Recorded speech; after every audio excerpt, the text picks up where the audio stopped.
good afternoon to everyone here. If you're here at the show and you happen to see Nick Elms after the show, please buy him a drink. Good afternoon to everyone online, or good evening, or good morning tomorrow. I think that about covers everybody, seeing as we have everybody across the globe. Thank you all for joining us here, and welcome to CitizenCon 2016.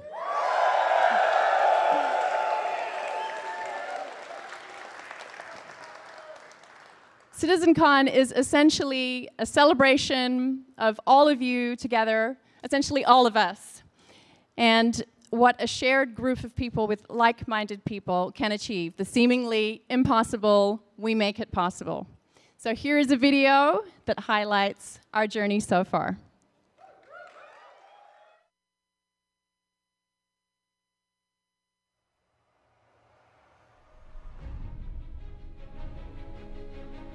My name is Chris Roberts, and I would like to build a universe with you. Before even the campaign, before even Chris's GDC announcement, he had this idea of like wanting to create a place, because he knew that there was going to be a long time in development from the crowdfunding to the actual release of the game. And so, you know, foundationally, very early on, wanted a place for the backers and the fans of Space Sims to be able to get together and talk and share stories about games that they love and talk about stuff. The haven, you know, to find kindred spirits who share the same love. The Star Citizen community means, pretty much everything to me. That was why I got involved in this project. And it's what energizes me, everyone I work with, I think everyone in the company. I really always wanted to build a game that sort of put me in one of these worlds and let me adventure, but I wanted it to be in a way that I sort of went around and really felt like I was in the world. And so up until then, that was sort of the things that I sort of felt had been missing from a lot of games. Chris had this really big vision for a big world, and so while he was still creating that, we were creating the community website, and we were interacting with all of you guys, and it just kept building and building. The community that Star Citizen has developed over the past 4 years has devoted thousands of hours into making sure that Star Citizen becomes the best game it can possibly be. It really proves what we can achieve without a publisher. You've got that brilliant, immediate communication, back and forth. The backers and the subscribers are with us, so they're not in studio with us, but we really feel that they're with us. And it's been fantastic. You know, it shapes what we're doing every day. You know, people look at it, take note of it, and everybody's opinion matters. We read the forums, we read the comments, and that feedback is also felt. Just from them playing, it's giving us a tremendous amount of information. You're sort of sharing stuff almost daily and getting feedback, and you're riffing off what people are sort of responding to. And I think there's an energy that comes with it. You know, they're waiting for cool stuff from you, their hopes and dreams are with you, and you kind of want to not let them down. We just want to make the best game we can. We want to make something which has never been made before, and we're not prepared to compromise that vision. This is the fourth CitizenCon since we launched in 2012, and it's quite a great opportunity to reflect for a second how far we have come. We started out with 12 people, Chris, Sandy, myself, Ben, and a few other volunteers. After adding Los Angeles and Austin, really ramping it up in 13, we added Manchester in 14, we added Frankfurt in 15, and now we are at 360 developers and support staff in all these locations, all thanks to the community having given us this incredible opportunity. I'm not aware of any other area, whether it's in games or elsewhere, where this has been done and where an organization like this could be built strictly on the basis of this fan and community support, and it's just absolutely great.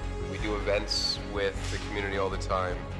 Backers are there, they're hanging out with us. They're telling us how excited they are about what they've just played, how excited they are about the work we've just done, how excited they are about work that they've seen partway in development, right?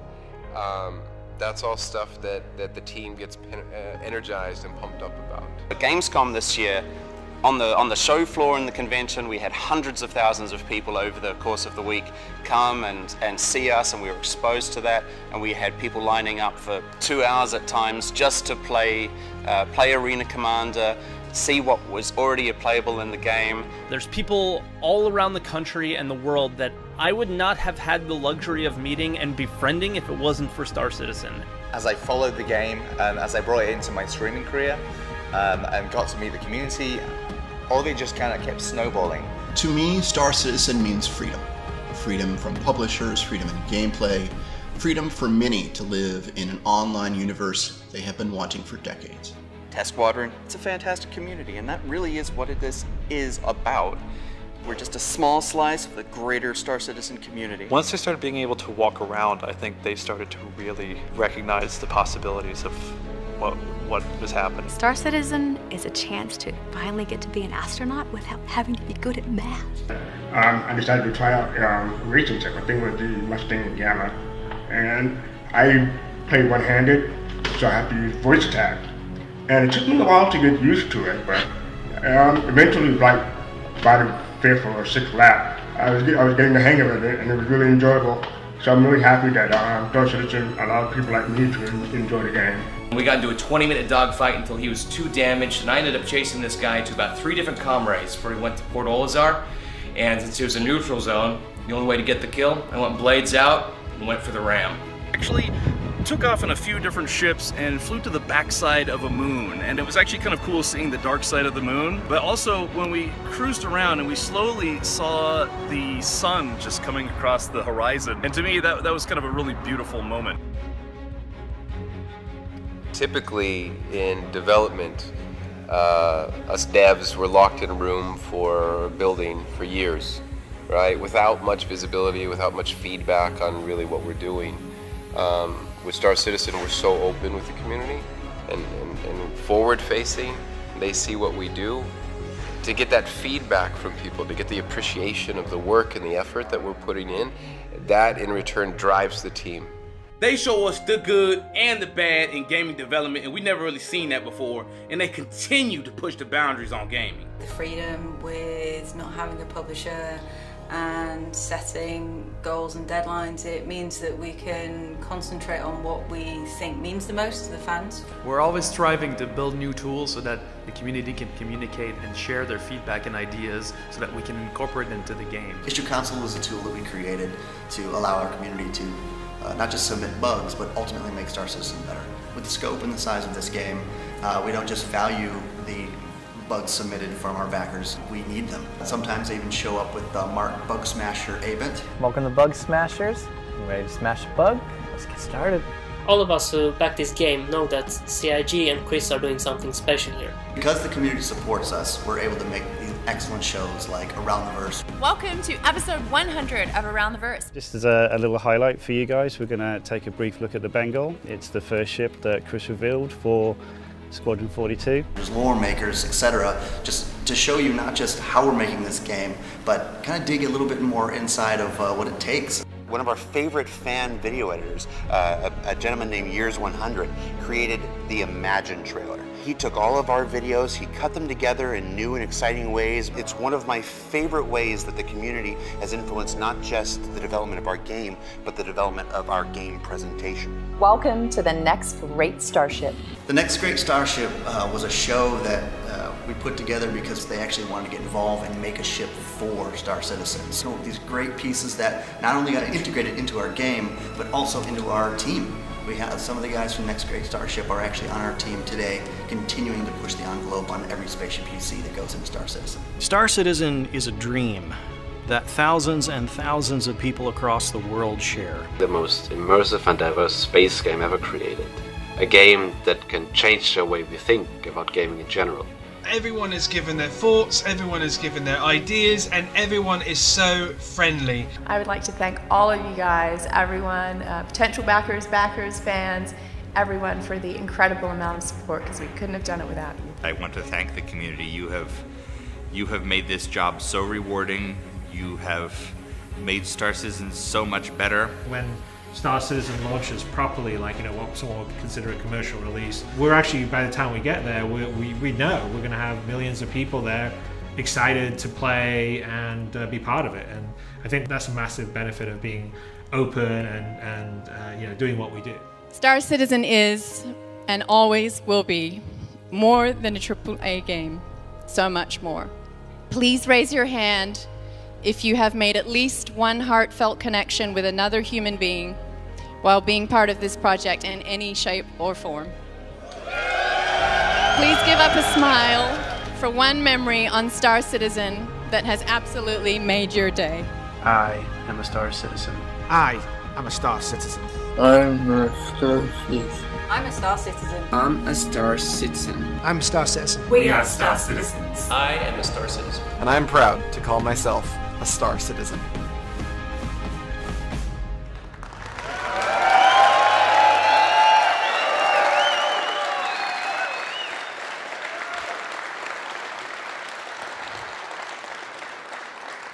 It's an amazing journey that we've been on, and it's only going to continue.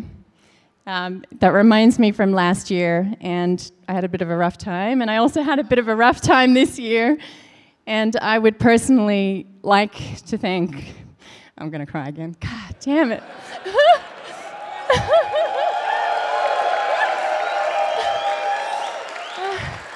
I would personally like to thank all of the community, because if it weren't for you all, I don't know how I could do my job.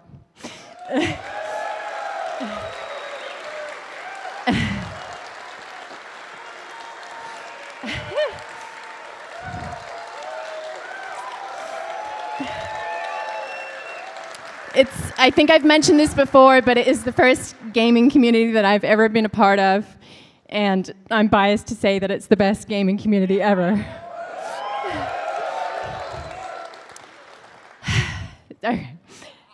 Okay.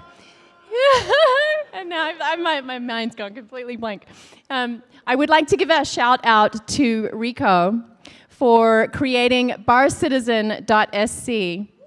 I remember earlier in the year, Alexis and I sat around and I said, I really want to, because there's 1,000 people here, but we have hundreds of thousands of fans all over the world in every single country.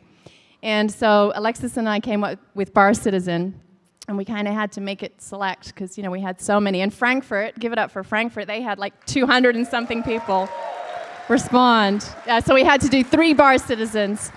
So Rico has created barcitizen.sc. Within 3 weeks, we've already had 27 Bar Citizens around the world. Some of them going on tonight. So if you'd like to attend one of those or host your own so that everybody around the world can hang out together, then check that out. Oh no, okay. Sorry. Oh. In other community news, the referral program that we launched last year, we've actually had 2 fans who have got 1,042 new backers into the game.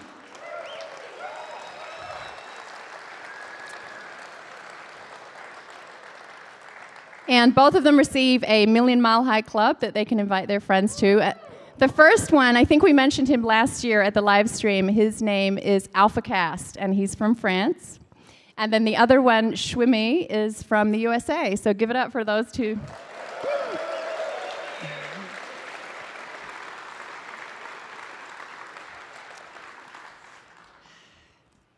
Before I hand over to Chris, I would like to thank all of our volunteers. Where are our volunteers? Can you raise your hands?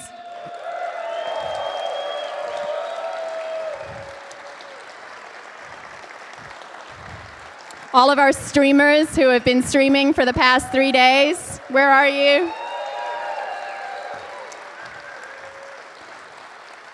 And then an appreciation for all of our staff who have been working around the clock. Chris, would come home pretty much most nights this week at 3 o'clock in the morning, and I'd ask him how it's going. So, yes, exactly. So props to all of our staffs and our contractors from around the world. Your support, and support from all of you fans basically encourages us to keep raising the bar. And so now, without further ado, I would like to introduce Chris Roberts.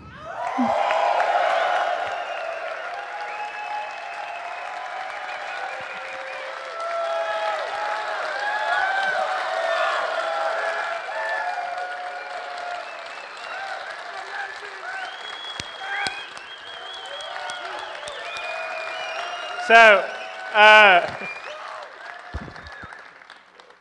really, I should applaud you. I mean, we made that video for you guys because that is genuinely the way that everybody at any one of our studios and everyone that is at partners like Behavior or Turbulent feel, because we would not be here. We would not have the opportunity of building the game we are, pushing the boundaries we are without everyone that's in this community, in this room, that's in the community around the world. So, you know, I mean, I'm a Star Citizen, and thank you guys so much, because you guys are fucking awesome.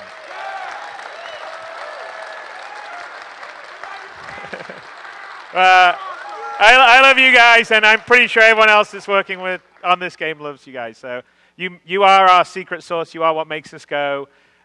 You make it easy to work hard, because you know there's a massive amount of people out there that love and are excited by what you're doing. And that is, if anyone does anything creative or actually doing anything, that is really important, and you give us that. So thank you so much for that. Anyway.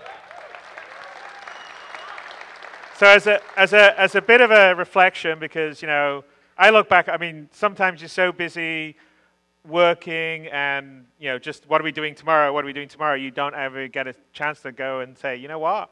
It's amazing what we've achieved already during the past 4 years, and, you know, what we're going to do in the future is going to be even better. But, I mean, just, I look back on it and, you know, I look at that video and I go, you know, this is incredible. I mean, we have such an amazing community. We've built so many, there's so many connections being built.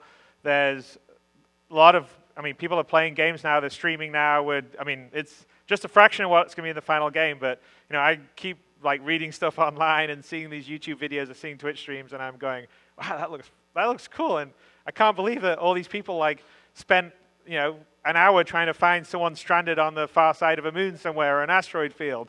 And generally, like, most gaming communities tend to sort of, like, shoot each other and troll each other. And I know we have a little bit of that in our community, but I think I would say more often than not we have a community that helps each other out. And, you know, they help each other play the game, understand the game. I mean, they do a much better, you guys do a much better job than us in terms of actually, like, educating on how to play the game. We're going to get better at that. But we're busy building sort of some of the core tech and everything. But because of you guys, we've sort of grown. So looking back at it, if you take a look at it here, I mean, this is sort of a timeline we thought it'd be interesting to lay out. You know, obviously we launched 4 years ago tomorrow, you know, back in October of 2012. I look a little younger there, by the way. It's a little bit like the US presidency, I think. You sort of age a lot as you get into it. And so, you know, obviously we got the money, but then you've got to get the offices and start hiring people. So our first office opened in January of 2013 in Austin, and I think we started with 11 or 12 or 13 people. Then we opened the LA offices in April of that year, where we had, I think, about 5 or 6 people. We managed to get the hangar module out in 2013, which was actually quite an achievement, considering we were still just opening offices and had a very small number of people. But that was, you know, the GamesCon at, you know, 2013, which I think would always be a very special memory for me, because it was our sort of first event with all you guys in person, and it was pretty amazing. But, you know, at the end of 2013, we had 48 people, which is a lot less than we have now. Let's see if it moves. I know. Eric, I don't know why it's not moving. Yeah, red one, there you go. Okay. So, you know, and then we're lucky enough to have my brother and some other key, you know, old friend. I mean, I have, you know, Nick Elms, who was working on this presentation, who's our creative director of Foundry 42. So Nick and myself and my brother and Phil Meller all grew up together, and then there's a few other key members of Foundry 42 that are here that we've known for years. We worked on Star Lancer together, so, you know, for instance, Derek Sr., and later on Paul Jones, and they're all here around the audience, so get a drink with them later on. But we opened Magic. We're very lucky to have them come aboard in January, and it was mostly because of your guys' support that I felt comfortable enough to go to my brother, who was, you know, he was at Traveler's Tales making Lego games, doing really well, and they all had very safe, secure jobs in big corporate America. And I said, hey, you want to come and do something a bit more risky, but potentially more fun? And, you know, they said, well, there's only so many years you can make Lego games. And I was lucky enough to get him aboard. And so we worked really hard to get the Arena Commander out that year, which was a combination between the UK team coming on board and the US teams working on it. And by the end of 2014, we had 161 people. So that's from 48 to 161 is pretty big. And we got 1.0 out by December of that year, which had a whole bunch of ships. And like I said, the dogfight model was out in the middle of June. And we started to do the first performance capture for Foundry 42 in April of 2015. Let's see if this will advance now. Oops, hang on. Well, that's the TV screen. It's not advancing for some. What's going on? Here we go. All right, they've advanced it. I think they're advancing it up in the booth, and I'm not advancing it. I don't know why the advance key's not working, but the switch the screen key works for some reason. So anyway, and then in 2015, besides shooting Squadron 42, we got the Frankfurt office, and they've made massive contributions. You are actually going to see a lot of some of the core work they've done. We've got an incredibly talented team there. We have Brian Chambers representing from Frankfurt here. So if you see him with his kind of rocker hair hanging out, he's as cool in person as he looks. We got 2.0 out at the end of last year, which was a huge milestone because that had the 64-bit large world, multi-crew ships, and a lot of the beginnings of the core tech that's going to power Star Citizen. The end of last year, we had 258 people, again, because of you guys. And interesting enough, Manchester, so our Foundry 42 officers become the biggest and still ends up being. Then of June of this year, we got 2.4 out, which is the first iteration of Star Citizen Alpha that has some level of persistence, and that is just going to increase as we go on. So your character will keep and keep his items and eventually sort of get wear and tear and grow old and all the rest of the stuff. So that'll be very cool. And we launched 2.5, which had sort of an extra sort of spawning area, Grim Hex, which I hear a lot of people camp out and shoot people when they try to get out of it at the moment in August.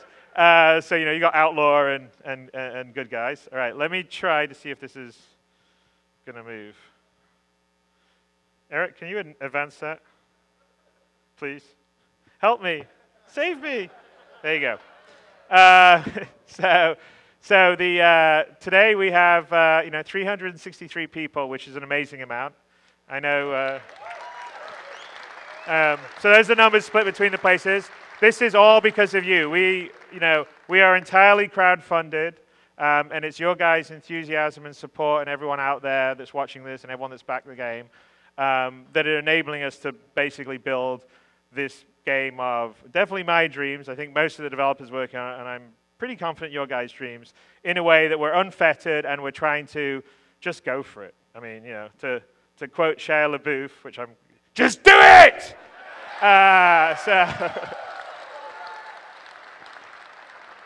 Anyway, sorry, I saw that video recently when we were getting our CitizenCon stuff and thought it was quite amusing. Yeah.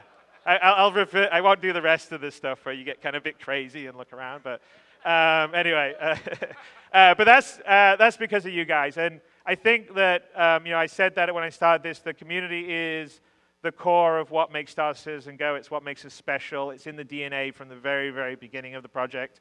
You saw in the video, Dave Haddock, who's been with us from the very beginning.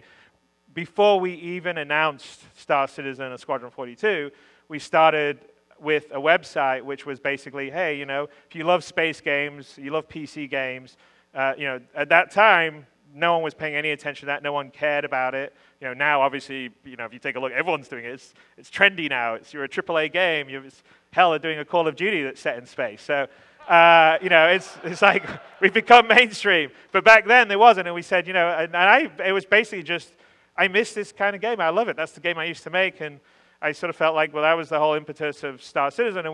And we started with saying, well, it's about the people. And I look back on it, and I looked at what I saw with WC News and the fact that there was still a community that was passionate about Wing Commander long, long, long after the last real Wing Commander game had sort of come out. I mean, it's sort of a dormant property sitting at EA, and I was like, you know, I love this stuff. I think other people love this stuff. And we started with a site, and, you know, we had 30,000 people sign up before we had even announced Star Citizen, and, you know, 10,000 on the first day, which was amazing. But the key was that the DNA of the project started with the community, and from day one, we've always tried to do that. And I think if you look at where we are and what we're able to do, I think that is 100% due to the community. And so one of the segue for that would be here. Oh, that's finally suddenly one, unless Eric's really good at hitting a button when I hit a button.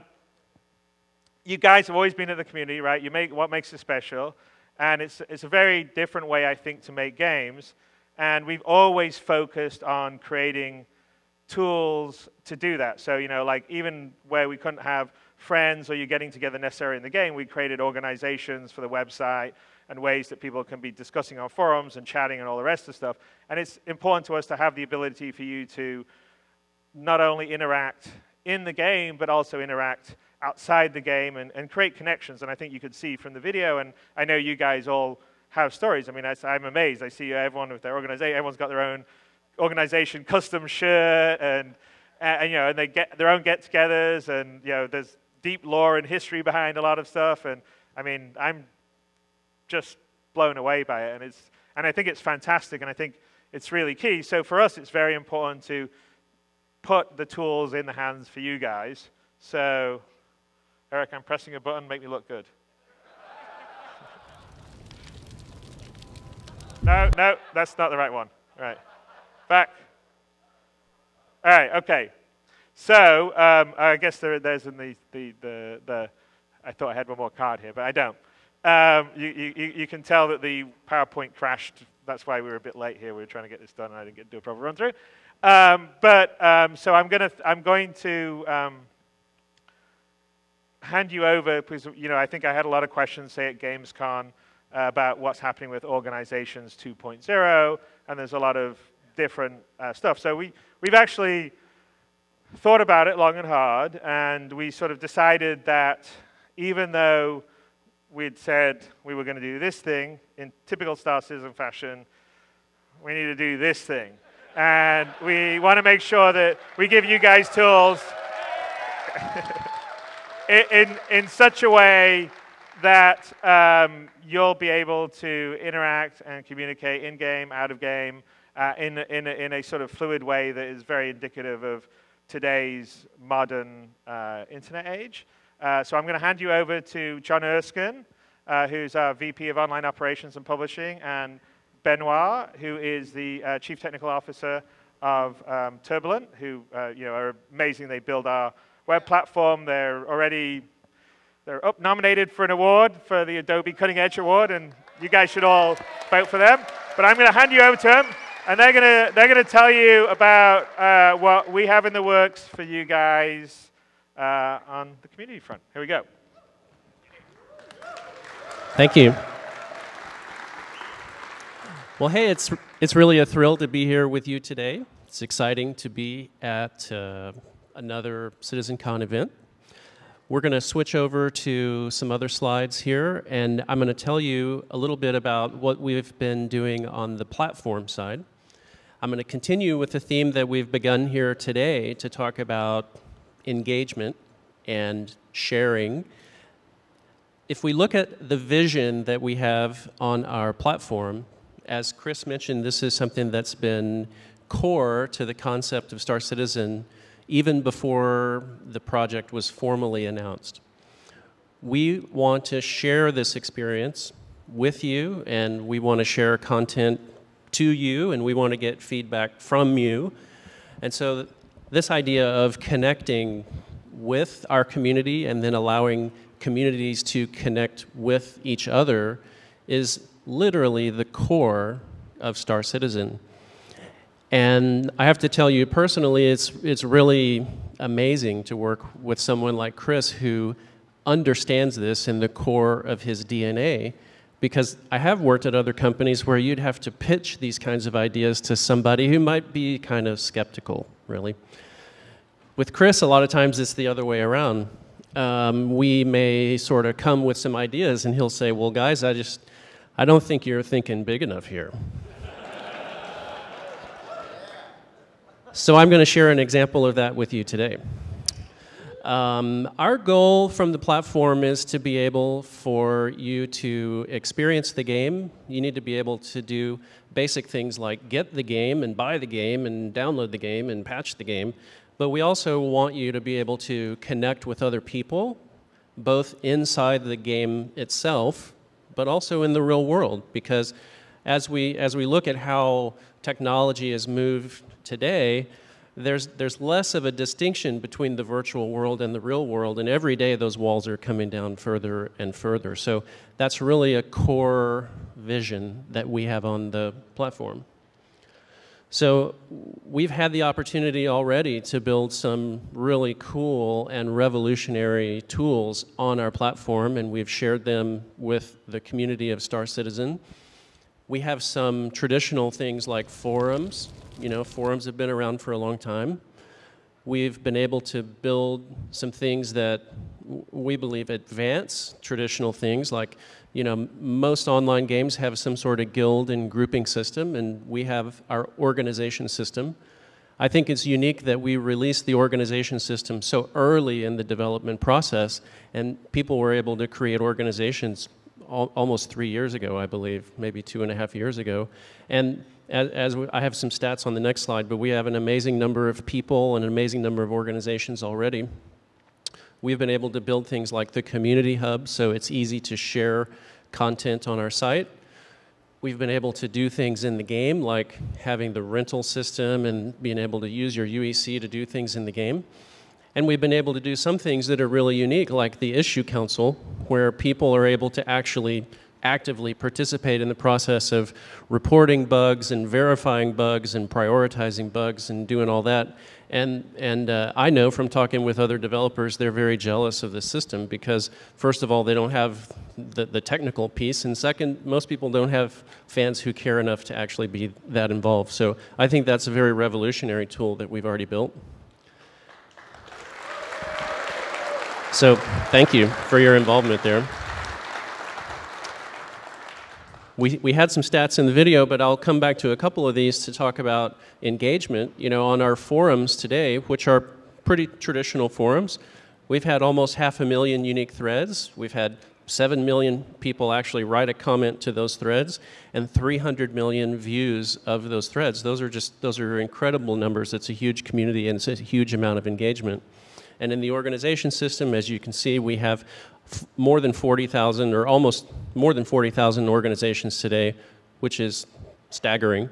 And almost 200,000 unique people are members of organizations, and many people are members of more than one organization. So it's very, very interesting, and it's a very, very, very powerful message that people are incredibly engaged in the tools that we've built. So, you know, last year at CitizenCon, we announced and launched the star map, which was, yeah, super cool. And like I said, that was a good example of how we sort of gave people an opportunity to vote on things that they thought were the biggest priority. And we had some ideas about what we wanted to build. And star map wasn't necessarily at the top of our list, but it was at the top of your list. And so we changed some of our priorities around, and we came up with a plan, and then we found out that we weren't thinking big enough. So we made something that's very, very revolutionary to be able to have such an amazing tool on the web to explore the game universe in such visual fidelity. And so after we launched the star map, Benoit and I started looking more at our roadmap and our priorities to decide what we should do next. And we had some ideas about an evolutionary advancement to some of the systems that we have today. And in January, we presented some of our plans to Chris. We really liked the plans. And we talked about it more with Chris, and he said, well, I don't think you're thinking nearly big enough.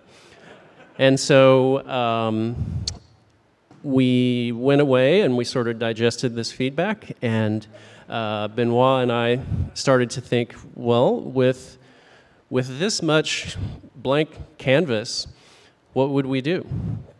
And so I'm thrilled to turn it over to Benoit today and he's going to tell you what we've been working on since the second pitch to Chris.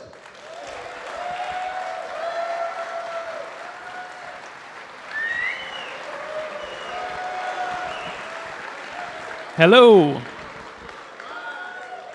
This is the second time Chris does this to me, and I need to come in front of you guys to show you what we're working on. I'm pretty excited to be able to show you what we came up with based on the "you're not thinking big enough" statement. And so when we presented Orgs 2.1 to Chris, which was basically a new forum system for your guild, we quickly saw that the feature set that we needed to be way bigger than just a traditional forum engine. Also, we didn't want to just build a forum engine for the sake of it, which is, you know, it's still a pretty old medium. So we wanted to basically start reinventing that. You can switch. And so we came up with Spectrum. The name was coined just as naturally as that because we felt that it represented the that it was already in the lore, and so it was the perfect way to sort of name this tool. And so what Spectrum is a real-time web application that offers all community communications in Star Citizen. So that's the high level. Now, to present it, I need to deepen into it. Now, this is the result of almost a year of work and labor of love from the Turbulent team, who has been iterating and iterating on that, looking at what's already there. And this is what we came up with. And so it's modeled after contemporary communication platforms. I'm sure you guys use many of those. And so we did not start to reinvent things from the ground up. We really took something and tried to make it as usable as possible based on what existed. We used modern technologies to build it. That means we did not go the classic route of building an application in a low-level language. We went with web technologies that can now be on the desktop, that can allow for rapid development, which was already a groundbreaking moment to be able to change the stack and go faster. And then when we pitched the idea, it came really quickly that this tool could become also solve a major problem in the game, which was how do we differentiate between in fiction and out of fiction? We want to bring you guys, like your friends at work, you want to be able to talk to him. How do we differentiate between that and somebody who's actually in the game? And so Spectrum becomes the natural conduit for that. Now, focus on usability. It's the in-game UIs will always be focused on being diegetic and super sci-fi-ish. Now, in order to make the real-world stuff really works, then we need something that's more usable, material design, and it needs to focus on that first, and community.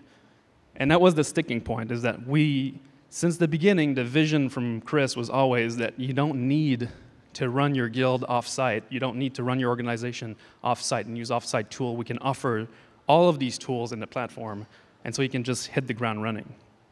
And so we want you to be able to have your home in the Spectrum as your organization and be able to customize it. And so the first part of the module is, of course, chat. And so if we're going to hit chat running, we're not going to build a standard chat like we did a few years ago for the live chat module. We need a rich chat. We need an application that's real time.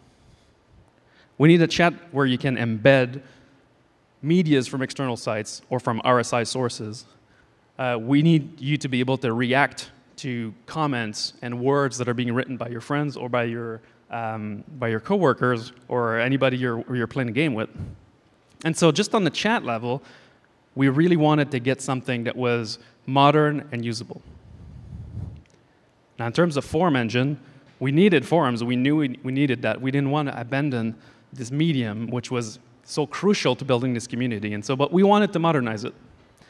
And so in the same application, we're going to bring you guys some brand new forums. Now, what you're looking at now, and I'll show you a bit later, is the light team. And this is part of why we wanted to focus on usability first, because if we make everything dark, it's really difficult to use, and it gets a strain on people using it. So there is an option to keep it light, and that's what I'm showing here. And so the forum engine is also real-time. When new threads come up, you're going to see notifications come in. It's a brand modern take on this, on how forums can be rapid and fast, and not the old-school model that we've had. Now, to go further than that, We need more types of discussions in forum. We need to be able to have Q&As. We need to be able to have live threads on live topics that are happening now. And of course, classic threads, which will just, stay there forever. And so what is Spectrum?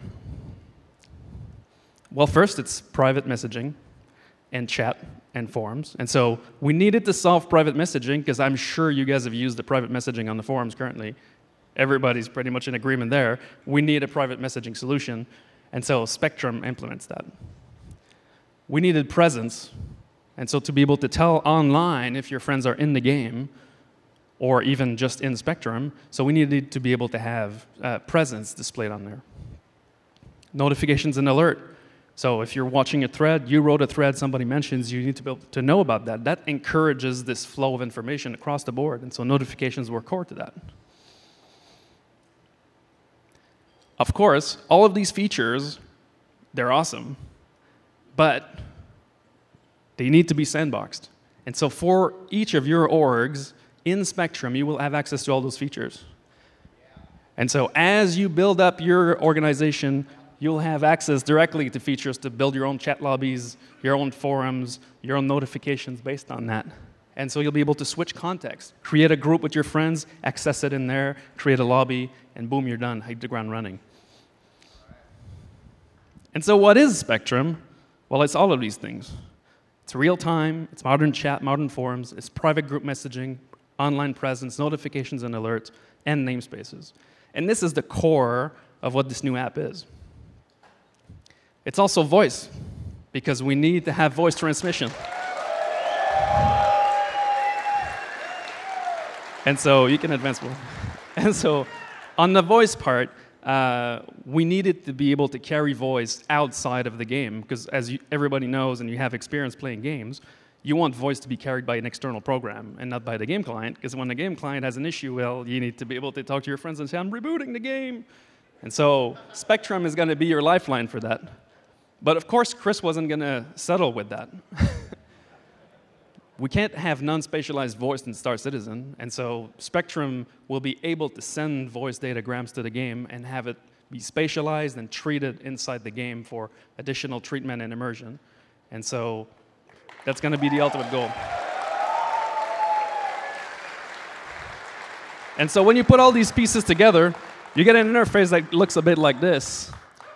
You've got your top-notch sidebar, party system, voice channels, voice chat, and notifications all into one. And so this is what the dark team looks like. We can switch to the light team in a pinch. And so you'll be able to swap back and forth whenever you want.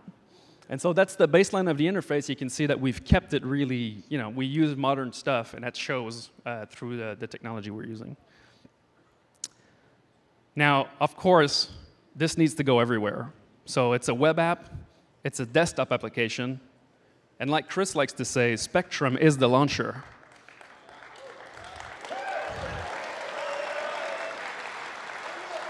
And it's also going to be available on mobile and tablets, because you need to be able to keep up with your friends when they're in the game and you're at work. Now, in terms of game integration, this platform is similar to other platforms that exist. The advantage that we have is that we can go deeper with game integration. Spatialized voice is one example, but there's more examples to that. Friends and contact will be standardized in Spectrum, so you can manipulate them from there. We can have rich game presence. That means you're not just online, you're on part Olisar. That's a big difference. So you'll be able to see statuses from the game straight in the Spectrum UI. Party management is where we ultimately want to be able to get, so that during the day you're planning out a game session, you create your party inside the Spectrum, get your friends in, you've got your chat lobbies, your voice lobbies already set up for your party. When you get to your house at night to play, you just, boom, join the party, it's already created and it's ready to go. And so,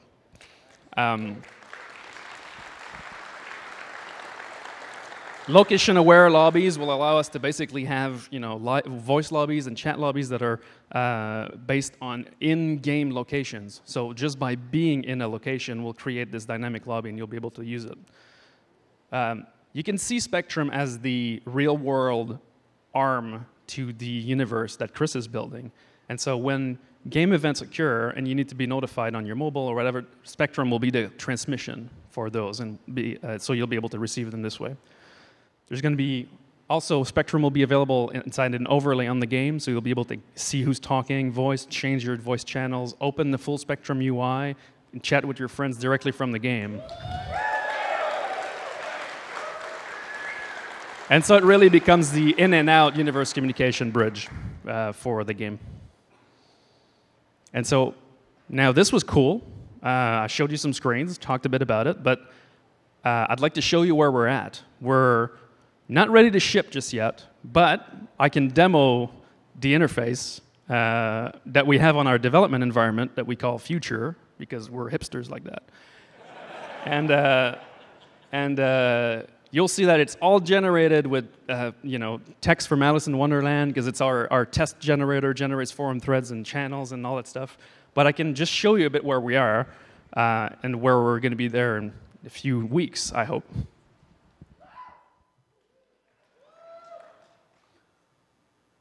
One, two.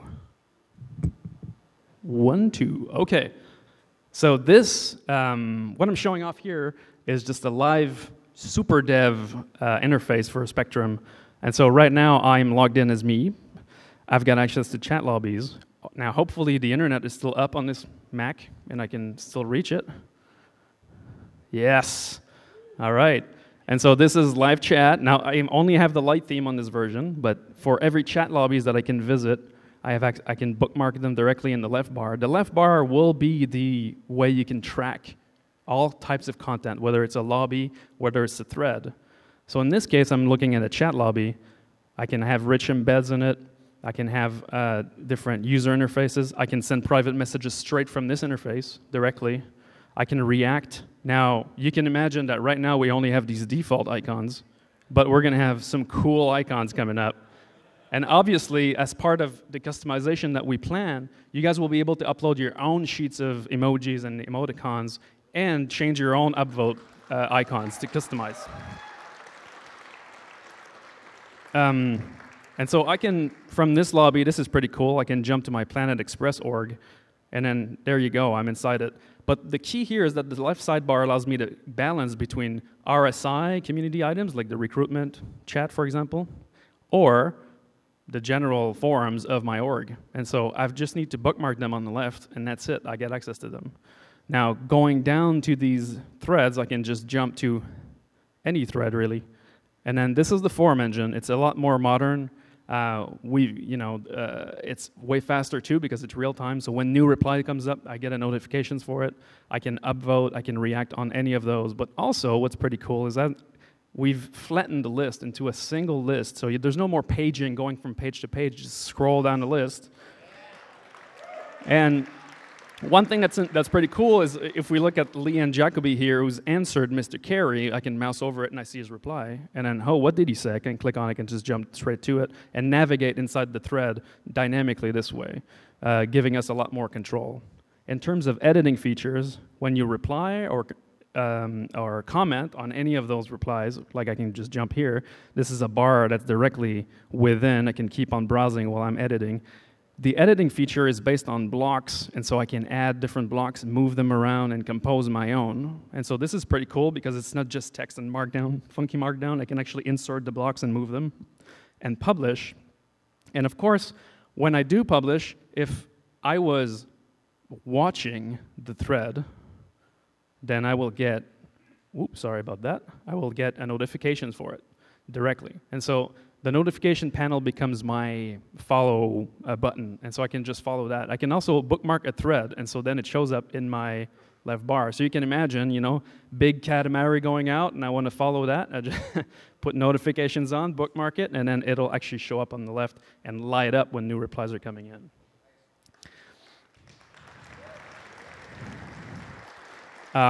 Private messaging, of course, I was chatting with John earlier, so I was right here. I can actually check this out, and then I'm right in there. get my notifications for my private messaging and settings. And so this is the state of Spectrum right now. This is where we're going. We're a few weeks out from this first release, which will already allow you to create chat lobbies and forums and full control over that. And then if I can jump back to the presentation, right over here, here's what we're thinking about. Okay, so this soon trademark in this case is pretty close. We're thinking before the end of the year, we want to have this first release out because we want this in your hands so you can tell us what you like or dislike about it. And that's typical Star Citizen. We need your feedback to be able to compile what we like about the interface that we thought for you guys and the other one, and if it's good or not. So in this software release, so it's browser only, but it's going to have forums and chat notifications, private messaging, and friends. One thing that I did not show, I can just jump back, is search. So search is one thing that we wanted to have directly embedded in it, and so all your communities will be searchable right away. And so you'll be able to jump to threads or chats that have been logged. That's one thing I want to say to moderators, community moderators that are looking at me right now going like, ah! It's all logged and searchable. Public channels are. All the org stuff is yours. And so in the next update after that is we want to hook it up directly with the game presence so you can already see when your friends are playing the game. And that will create the first bridge with the game so that everything is connected. And the customization options I named, like being able to add your custom emojis, your custom upvote buttons, that'll be in that second release. And then after that, we're moving to a 6 to 8 week cycle for all of the remaining functions. So launcher, in-game overlay, voice support, and mobile. And so we're going to be working on Spectrum quite a bit. And this is only the beginning because, as you can see, you can already imagine how we can bring down the organization system management in it or add more features to it. And so this is going to become a really important tool that you'll have. Since you'll have the installer and you'll have the launcher, you'll have Spectrum installed. And so that's it. That's what I want to show you guys.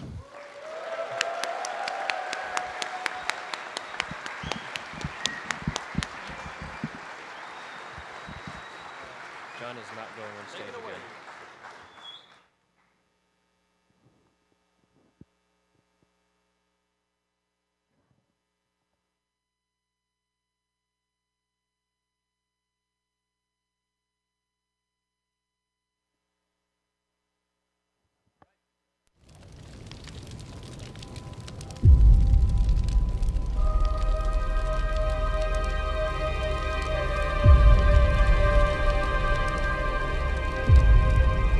One year ago, our lives were shattered. But we have not forgotten.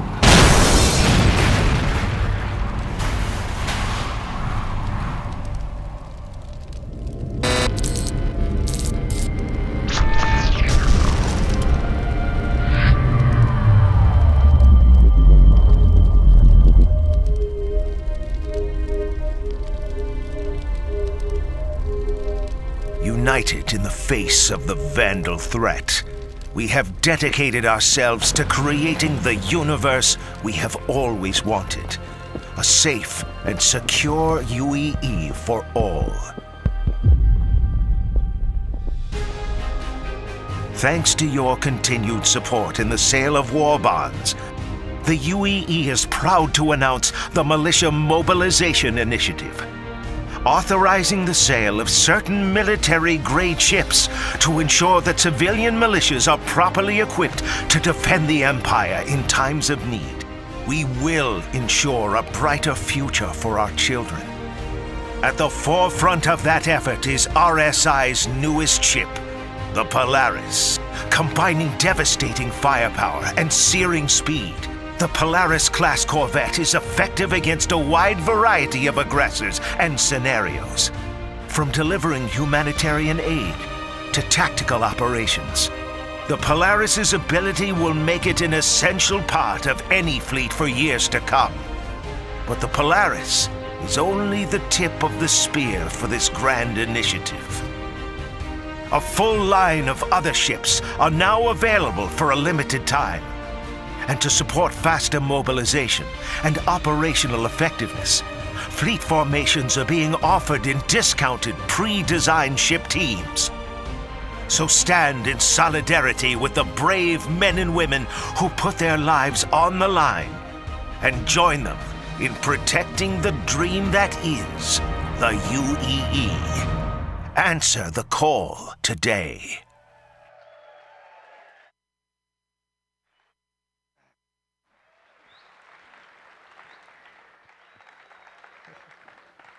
All right. So anyway, you probably already know because it's been on Reddit. We sort of released our RSI Polaris Corvette, and I think yesterday was the best day we ever had in Star Citizen. And I mean, the one thing I do want to say though, because I know this sort of sometimes there's a bit of debate and controversy, no one needs to get a big fancy spaceship or anything else. If you spend $40 or $45 and do it, that's all you need. But the way I look at it is, getting a Corvette or whatever, a Constellation, is really just supporting development. I mean, that's kind of the way it looks like. And so for me, it should only be if someone's saying, you know what, I really like what these guys are doing. I want to support it. I love the process, and I'm there, and they're giving me a cool ship in the process. That's the way it should be, nothing more, nothing less, because you will absolutely be able to earn everything in-game playing, right? Just saying.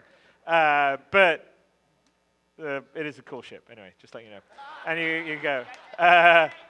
So we'll get off that, but thank you for everyone that's bought a Corvette, because it's what makes us go, it's what allows us to build the things that we're doing. And thank you to anyone that supported it, whether you've gotten a tiny little thing or a really big thing. Thank you very much. Okay, so I'm going to click. There we go. Oh, look at that. So we're going to I'm going to go through a bit boring update stuff now, and then we're going to show you some cool stuff. So first, Squadron 42, sort of tell you kind of where we're at on it. Squadron 42, like other things, like we just showed you Spectrum. And by the way, the one thing, just to segue back to where we were on that Benoit and John didn't mention is that the goal when we deliver Spectrum for the first time is also delivering the next generation launcher, which has the new patcher, which will not be downloading gigs of data all the time whenever we do a small test. Which I think would help people out. I mean, if you got fast internet, maybe it's not such a big deal, but with data caps and all the rest of stuff, and it's also frustrating even for us when we're patching on the dev side. It's like you change one file and suddenly there's at least 2 gigabytes. So the new system's really it's exponentially better. It will only be bringing down things that change. So we're working hard to deliver the Spectrum and the new patcher for you before the end of the year. So I'm not going to give you any specific dates because I get shot when I do that. But our platform team's much more reliable than me. I'm an optimist. You have to be an optimist in this business. So anyway, speaking of optimistic, Squadron 42, it's significantly grown from when it was first pitched in 2012. So to sort of get you where we're landing at, because we're content and sort of feature locked now, we have what we call chapters, which is chapters in the story. There's 28 of them in Squadron 42, Episode 1, which is equivalent to probably about 60 plus missions. Most of our chapters are multi-part, so if you compare it to a Wing Commander mission, they're usually 2 to 3 missions in length. So there's flying around, down on foot, or talking to people, all sorts of stuff. Obviously it has an A-list cast that you all know about. There's a few people we haven't told you about that will be a surprise that we will unveil later on, because we have some other people that are part of it, which is pretty cool. We have 340 speaking roles in it, which is insane because most movies have maybe 30 or 40 speaking roles. And state-of-the-art facial scanning and mocap. We showed a little bit. I had a 10 for the chairman. We talked a bit about that, and we're really making great strides on that. And the goal is to be as good or better than anything else you've seen out there. Of over 20 hours of performance capture, which is not a small amount, and it gives you an idea of the play amount you're going to get when you've got that much of sort of people talking to you as well as action stuff. Dave and Will, who are, I think, here in this. Where are you, Dave and Will? Hands up. Over there. Okay. Incredibly talented, wrote 1,255 pages, and have been steadfastly there with me last year and this year shooting, and I have to say, they're absolute rock stars. I mean, you know, we were, I think we only just finished writing all the stuff for Squadron 42 earlier this year when we were doing the final shoot, which we did earlier this year. But it's, I think, a really fantastic story, so I can't wait for you guys to actually experience it and play it. We have 40 distinct ships from fighters to dreadnoughts. There's a lot that you guys, I mean, there's Van Dole stuff and some other stuff that's in there. You've seen some of the stuff. You haven't seen some of the other stuff. We have some really beautiful handcrafted environments built by the environment team that we have, enhanced with some of the new procedural tech. So one of the things we've been doing is some of the new developments we've been doing on the Star Citizen front, we've been bringing back into Squadron 42 to expand the gameplay. You know, I'm sorry, we just want to make the best one game we can, and if we got stuff there, we're going to use it. So I shouldn't really apologize for that. Just do it!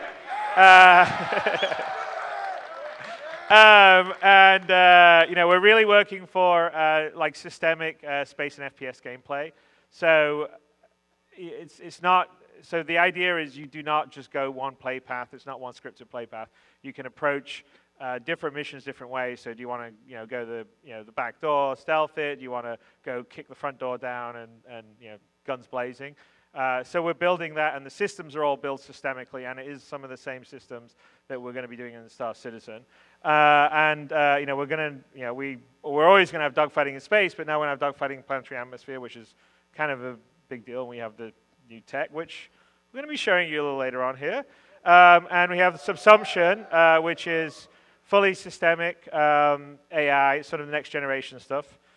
Created by the genius mind of Tony Zurvek, wherever he is. I don't know, he's hiding out somewhere here. The big AI team behind it, led by Francesco Riccucci and his guys that are implementing most of it, and the designers that are doing it. But it's going to allow for, you know, being, say, on whatever ship you're serving on, say the Idris or a Bengal, and the crew's going about their day, having schedules, doing lots of different things, fixing things. It's going to be very cool. All right. I'll demonstrate clicking. There you go. See, I'm just pretending to click, and they actually do it back there. So as an update, most of our technology is now done. We have some key things still left. So Subsumption is still the major one that we're doing, just because it's this whole new thing that we're doing, and we need to continue to work on the pathfinding, because it's not just pathfinding like you would in traditionally game. We have these different moving ships. So like, for instance, the Idris is moving around in space while people are moving around inside it, which is a challenge that you don't normally get in most games.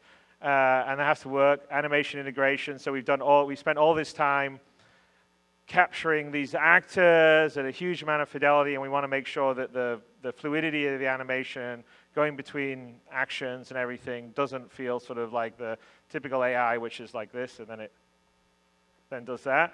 Right, so that definitely takes time. Improved combat logic in terms of the AI sort of working together and stuff. Integrating sort of, we had sort of an older mission system which was more traditional, the old CryEngine Crisis way, but since we've gone more systemic and we've got Subsumption, we're building another layer on top of Subsumption to be able to do an extra level of systemic sort of missions, which you'll see in Squadron 42, but then that's actually the engine that powers what we're doing in Star Citizen that's even more flexible, and enhanced flight AI to sort of make them fly together as wingmen better, which is kind of sort of a bit about the improved combat logic. So those are all sort of things we're working on. So AI is a big thing that we really want to push to make the experience good. Object container streaming, I talked about object containers back in GamersCon. It's sort of how we can travel around these big star systems and bring in like really dense areas of information, objects, and then get them out. Because we can't, even if you've got a machine with a lot of memory, you can't keep it all in. You can't keep the video memory all in, so you've got to stream it in and out. And so that's the sort of technical challenge. And then we want to do some CPU and GPU optimizations. Click forward, please. There you go. So right now where we're at in Squadron 42 is all the chapters and gameplay features are at gray box or better. So gray box is when we've had everything blocked out, all the actions done. We've sort of balanced it for what we think will be fun or not. but it doesn't have sort of the final assets, the final polish, and things like the AI that I was talking about. We are currently taking one of the chapters of the story all the way to what we would consider final shipping quality. The idea would be to flush out all the technical integration and polish issues you would get with that. And that was actually, I gave an interview, I don't know, 3 weeks ago, probably spoke too soon, and it's saying, we were hoping to show you a Squadron 42 mission, and we're not quite there yet. So we got very close. The team worked really hard, but we don't want to show it until we say, this is what it's going to be like in the final game with all the polish. And for our standpoint, we don't want to show something too early on Squadron 42. We want to show the final stuff. So I know that's a bit of a bummer, but it's important because I think Squadron 42 itself is going to be a fantastic experience. But there is, work in progress, Star Citizen, yes. I think work in progress on Squadron 42 I don't really want to do because I am accused of being a bit of a perfectionist, but it does need to be a great experience. And well, I'm hopefully going to show you something that will make you forget what I just said. So we'll see. Maybe not, but then you can just buy me lots. You can buy me lots of drinks afterwards, or I'll drink lots of alcohol or do something. But one of the keys is that and I think Aaron said it in the video, and I feel that way. Is we want to do it right. It's really important to do it right. What we're enabled to do by you guys is to do it right. Because if we were in a typical situation with a publisher, they would say, well, no, you've got to make the Christmas window, get it out, and da-da-da, and then you can patch it with you can do some patches, and then the DLC, and don't worry about that people won't think it's quite as polished or whatever, and it's got a bunch of bugs. And no, that's I don't think anyone, because everybody's, this is what you guys, it's what I want. I've spent all this time. You guys have obviously spent a vast amount of time supporting and being there, and let's make it right. Like, why spend? Yeah, because you remember. I mean, look, I got to tell you, I was, there's quite a lot of things that I was looking forward to Uncharted 4, and they're like, oh no, it's gonna be February, and I was like, oh damn it. And then I played it, and I didn't give a shit that I was playing in whatever it was, March instead of back in November, because it was a fucking great game. And so, sorry, pardon my French. So that's really important for us. So that's my long-winded way of saying that as much as we wanted to have Squadron 42 for this year, is not going to be this year, because from the polish we need to do, it still needs a bit more time. But we will be showing you this final, this mission polish level in the near future. So, and I'm hoping that will be before the end of this year, but I'm not going to promise that because I get shot by people when I say that. Okay, so that's Squadron 42. Let me move on. Bam, here we go. So 2.6 is the next thing we're doing, which has Star Marine, which is obviously a big thing, and Arena Commander updating. There's some of these things that we'll be talking about in the future sides. We have new features for Star Marine. We're doing stuff for Arena Commander. We're adding more stuff for the Crusader map. We're refactoring the lobby and the leaderboards, which we talked about on a recent ATV episode. And also we also talked about the flight model, which we're also doing. And right now, the Avocatai, I know we say it bad or wrong. What do we say? Avocados? Should I just say avocados? All right, there you go. Avocados they have a version of it built on the 2.5 release. Giving some feedback, and we're listening to that, and that's kind of what the power and the beauty of this community is to do. So it's going to have the new music logic system in, which is actually pretty cool because it's a dynamic music system. That's back in the old days of Wing Commander, we had a very more rudimentary version of that, and I think music creates a fair amount of emotion and gets you into the immersion and the mode and the action that you're doing. And so I think that's actually going to be a very subtle thing that will make things better. We have a sort of new camera. We've been working on the camera system for 2.6. I think that's important. I mean, I keep watching all the videos you guys do, and I'm like, okay, let's give them better tools, and because you guys make awesome videos. I mean, a lot of times we're looking at videos where we're developing going, wow, that looks awesome. Did you see this? Did you see what they did? That's great. So we're going to have that in there, and one big thing we're working on is to stop the chain loading of screens. So like you play a Arena Commander or a Star Marine game, you go back to a loading screen, do the lobby, and load again. So the idea is we won't do that. We're just going to go in there, and then there's no loading back and forth levels or anything. It's all just going to stay. You're going to go in once and there. So hopefully you'll be able to have more frequent games. So the focus for 2.6 for Arena Commander and Star Marine is to make it a really kind of fun, easy way to get in and just fly around in space and dogfight, or run around on the ground and get into sort of FPS combat, and make that sort of as polished as possible. So here we go. Boom. So Arena Commander. Did I miss Star Marine? Hang on a sec. Let's see. Nope. There we go. So we're going to have this new virtual ship. We showed it on the ATV. So instead of like having to go to the hangar to set your ship up, in the lobby screen you can click on your ship and you can do your loadout and equip your rec items, which will make things much better and faster. We're gonna have a new pirate swarm mode in addition to the Vandal swarm. Missiles will be persistent, so you can't just like, oh, I fire all my missiles and I crash into an asteroid to respawn with more missiles, which I think, I'm not saying everyone does it, but there's a few people that do that. We'll have sort of reloads and stuff that will help in the kind of gameplay, just to sort of make it a fun, fine combat experience. We'll have a scoring rebalance, and I think pretty much most of the ships you can fly normally in Crusader, you'll be able to fly in private matches. All right, here we go. On to the next. There we go. I swear. It's like, there we go.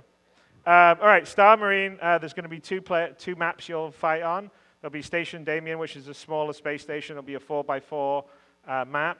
And then there's going to be sort of a bigger sort of asteroid base, which is a 12v12, which we call Echo 11. There'll be two game modes. There'll be deathmatch and control, so control of areas, so you fight for control as teams. We have new armor, weapons, grenades, tactical visor, friendly player ID, which helps sometimes you want to shoot your friends instead of your eyes. You'll be able to loot, so like you shoot someone, you can take weapons from them or ammunition from them. And we'll have achievements and ribbons. So it'll be both Arena Commander and Star Marine are having a lot of focus to sort of make the experience of just straight up sort of arena shooting, whether it's in space or on foot, sort of fun, quick, easy to get into, much better than what we've had to date. And I think that's kind of important so people can sort of have fun and play while we're working on this bigger epic. There we go.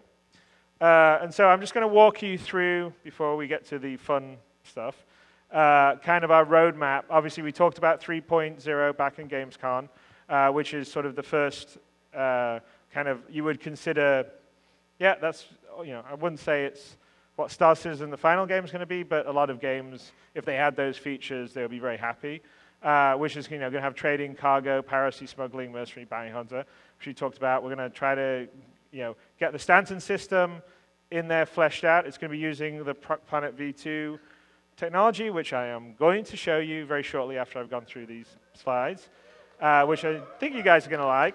And in 3.0 we'll have we'll have things like the Rover and the Dragonfly, who you saw a little bit of at Gamescom, Caterpillar, the Aquila, which you may or may not see here in a bit.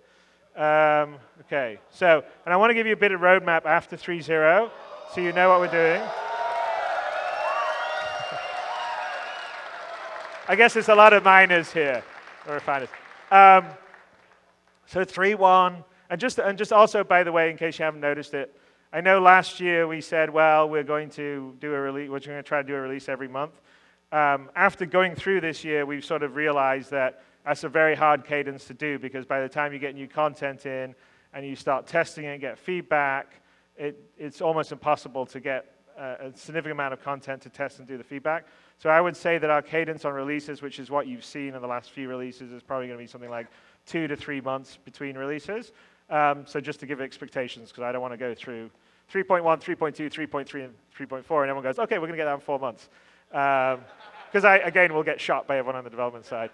But anyway, so 3.1 is going to have mining. We're going to have refining and processing. We're going to have quantum interdiction, which means you'll be able to wait and pull people out of quantum travel, whether it's AI or you're doing it yourself. Refueling, escort, We're gonna add additional locations to Stanton, and we're gonna have the new Drake ships. Well, we already have the red and blue, but in the new way we do ships. The Miss Cull Sea for trading, the Prospector for mining, and the Origin 85X, which was this kind of cool cruiser that was with the 890 jump. And if you already have an 890 jump, of course you will get that already. The next one up would be 3.2 with repair and salvage. So we'll be able to salvage and repair. So dive a bit deeper in Mercenary, because we have some Mercenary stuff that will be in 3.0, and we'll be sort of fleshing all these out. Again, adding more locations in Stanton and fleshing it out further. Finishing out the RSI ships in the new way, the Terrapin, and then the variants of the Vanguard and the Reclaimer, which is a beautiful ship. And I know it's one of Nate's favorite ships, so if you know Nathan Disley likes the ship, it's going to be awesome. 3.3. Here's the one. Who knew farming was so popular? So what we're going to aim for 3.3 is farming, sort of the rescue side. Yeah. I know you can hit Tony up about all this here, because yet more fleshing out what we're doing in Stanton, and the Anvil Carrack, which I think everyone's the 890 jump, right? And the Merchantman. So there you go. And by the way, so once the Squadron 42, the Foundry 42 team working on the Squadron 42 ships, they're going up, they're actually all rolling. So the way we're going to do it is that our biggest vehicle team is in Foundry 42, and right now most of them are working on the Squadron 42 ships, because there's a lot of them. There's a lot of Vandal ships, a lot of UE big ships like the Bengal, the Idris, the Javelin. So they're all going to roll off onto sort of the big new ships, which are Carrack, Jump, Merchantman, the Hull Sea we had before. And the US vehicle teams are going to be focusing on sort of the more, something like a Buccaneer or the F8 or something like that. So anyway, and so that's what we're going to have with 3.3. Here we go. And then finally, 4.0. So this is which will be, that'll be the first time we'll go beyond Stanton to other star systems. I'm not going to say how many star systems yet. Depends how much we'll be able to build with our content pipeline, which we'll show you a little bit up and coming here. But we're very focused on, if you've seen some of the ATV, how to author star systems at the quality level that we like, with a sense of lore and art and character and history, but be able to do planets, because sometimes in FPS games, people spend forever, years just making a small 2x2 kilometer level, and obviously for us to build the system, the universe that we need to be a bit faster than that. But we will have 4.0 is when you will be able to jump to other star systems. Exploration and discovery will be sort of highlight there for obvious reasons. Science and research. The RSI Orion and the Crucible will be two of the big ships that we will be doing there. So that's the roadmap for Star Citizen. And our goal is this is the roadmap going forward over next year. Again, please don't hold me to dates, because everyone goes, "Why do you say that, Chris?" I'm like, oh. Anyway. It's always best laid plans of mice and men. Okay, so now we're going to get on to what we talked about. So it's demo time. So at GamesCon we showed you flying between locations, and that was our sort of V1 planetary tech. And I said that we have this V2 tech that you're not seeing. It's a whole another level beyond what we were showing you.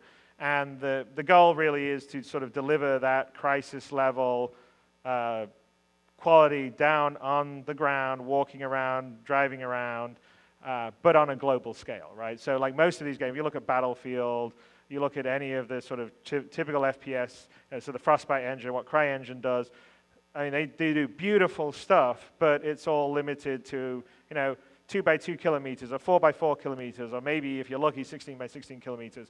So for us, we want to have that level of quality, but on a planetary scale, and that is a big, big ask. The team in Frankfurt, who have mostly been leading this, are a lot of the guys that built CryEngine in the first place, and they are brilliant. And this has also been supported by a lot of the teams from the other studios, because a lot of our environment and the art and the content and the assets come from other places. But we are going to show you here, I'm going to show you a demo set in a planet. Now, we took a planet not necessarily that's in Stanton, because we wanted to have something that had more diverse ecosystems to sort of show you what the tech can do. And so this is the first time we're showing the tech publicly. Of course, like everything we do, it's going to get better and better. But it's a completely new terrain system. It seamlessly supports the sort of spherical terrain at planetary scale. So, most terrain systems are flat, whereas this, it's a planet, it's round, and you can go around every side, and the gravity and everything works. And the horizon line is the actual real horizon line. If you see something, you can walk to it. There is no cheating at all on it. It's all, I know, it's hard to believe it's not faked, I know. It's kind of like the moon landing, really. Anyway, but everything's, everything's generated at runtime, because you can't have this amount of data in there, and it's amazing. And actually, when we show the demo, I think we've set up so you can sort of see the frame counter, because what the guys have done there, the game logic and the code and simulation slows everything down. Their actual engine generating the world is incredibly fast. So if you look at the top right, you'll sort of see when you're seeing the world, and you'll see it sort of drop. It's still going to be very fast, but you'll see the frame kind of drop when the game stuff starts happening, when you're moving around and stuff. I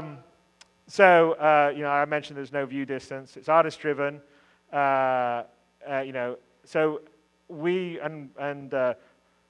over here, I'm going to have Sean and Simon, who I'll introduce in a bit. We'll do a bit more of a deep dive after I've shown you this particular demo to talk a little about it, but longer term, the ATV episode for Frankfurt is going to really go into some of the tools that we use. They're awesome. Was that Brian saying Frankfurt? All right, just checking. That voice sounded familiar to me. But the key is that it's absolutely artist-driven. So we're using the procedural techniques, and we're using all this stuff to just basically author planets at a global scale very quickly, but to give it real sense and character, because there's quite a few other games using sort of procedural tech to do planets, and I have to say the technical achievements are all like really impressive and cool and all the rest of the stuff. But for me, I want to sort of be able to say, I want to build this, planet that looks like Hoth, and I want to build this planet that looks like Tatooine, right? I want to have the sense, and I want to be able to control it. And so the big key for the tech we were doing was to have it sort of artist-driven with the procedural technology enhancing what the artists do. And so that's what we're going to show here. The other aspect of it, because it's not just about procedural artist tools, we're also trying to think about how we're creating content for this universe so you can explore and adventure around. And it's not just the interactions with the other players, but we have a rich world that's sort of going on, and there's missions that you can sort of stumble across, or AI are doing things. And we showed at Gamescom sort of an example of coming across a space wreck you have to retrieve a black box from a destroyed Starfarer. And what we're planning to do is have sort of a combination of sort of the simpler missions, which are mostly generated, like, oh, well, this location needs this kind of mineral, so they're creating a job for someone to bring it to them, or go and fight the pirates that are getting in the way of the trade lanes. And then there's the sort of more in-depth stuff, which we sort of showed with the Miles Eckhart mission in the Gamescom demo. And what we're showing here is sort of the version of that was more planetary focused, where we build different building blocks, and players could come across it and do it. To have a rich living world that they're going to adventure around. And so that's sort of the missions that sort of have these scripted blocks that sort of can procedurally sort of connect to each other and have maybe different situations or outcomes depending on what's happening. And that's something that Todd Pappy, who's not here today, who's our design director, and Tony are very big on, and I think it's going to be really cool. So having said that, we are going to go to the demo. I don't think, let me see if there's a screen here or not. What's the next screen? Let's go down. Let's go down, and we will start the demo. This is all 100% live in the engine, in real time. Let's go.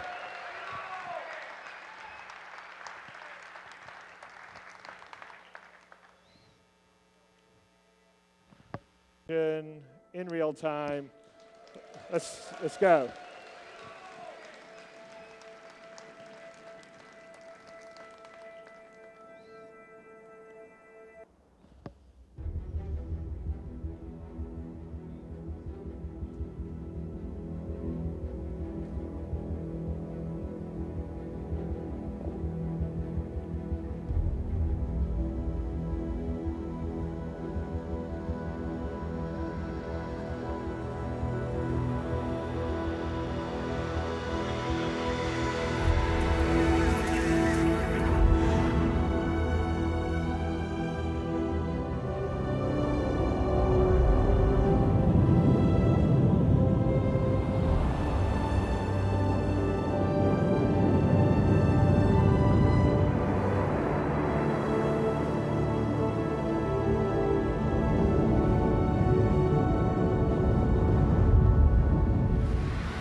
They missed it. Yeah. He actually says, "Hello, CitizenCon," but you guys are all laughing when you saw the guy.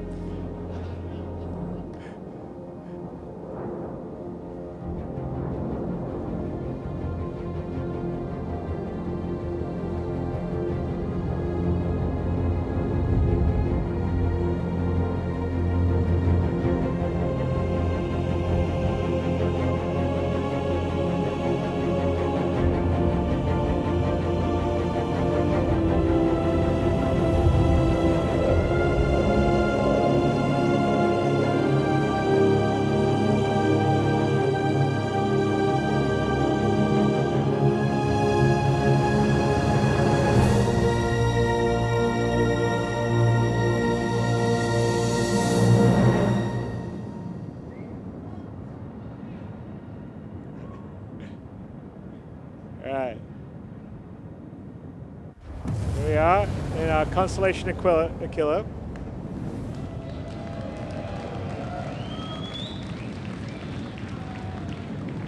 Some contrails. So we're heading towards the distress beacon. So the idea with this would be that, you know, you potentially could get a mission where you get a distress beacon and you're going to find out on, you know, in this particular case, this planet. So we're heading towards it.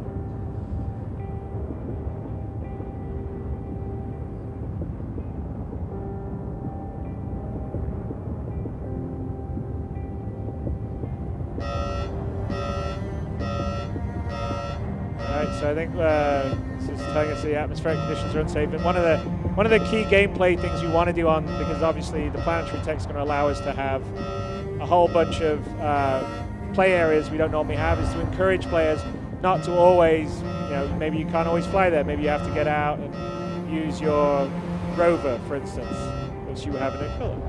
So it's fine. Let's go find a landing zone that's on the edge of the desert plain.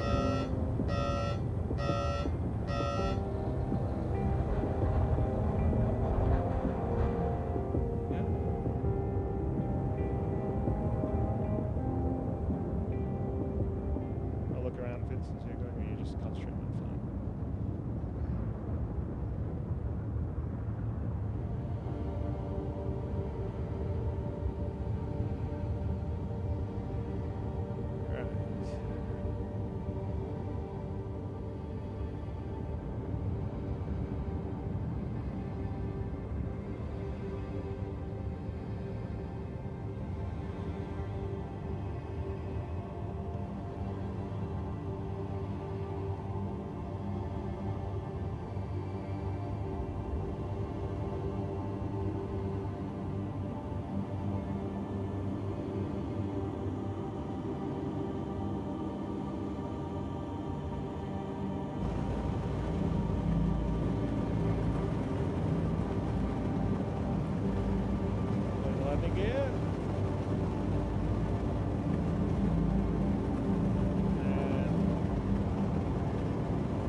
There's a little compression there. We've been working on that thing for the... I know it's a small thing, but I always want to have the landing gear compressed when you land.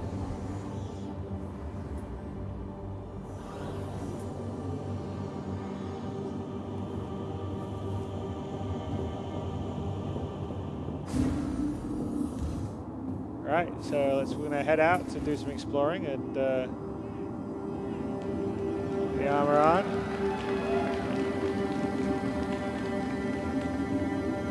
Alright, let's get us let's be nice and tidy, close the locker up, and then grab our gun just in case there's some hostiles out there. I mean, but this is kind of an example, like for instance, you shouldn't be able to sort of sit in heavy armor flying a ship. Maybe you're in your flight suit and then you go and equip your armor or your EVA suit when you need to go outside and do stuff. And so you sort of want to make it quite immersive and have different reasons to be equipping and using different stuff. So if you notice, this is the actor that we had that was in People to Planet. He's actually in Squadron 42. He plays a character called Joachim Steiger. So let's go and see the distress beacons about almost 3 kilometers away over there. We get our little scope out. All right, so let's figure out how to get there since we can't fly. So handily, we've got the Constellation Killer, so we have a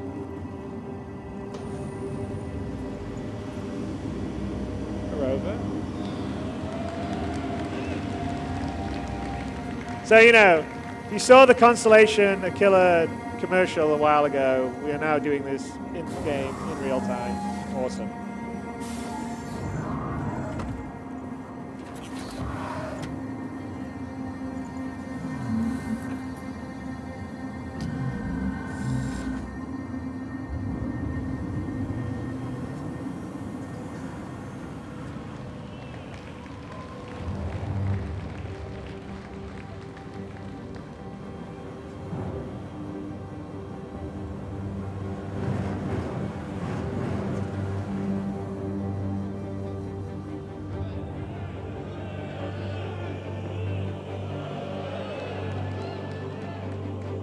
All right.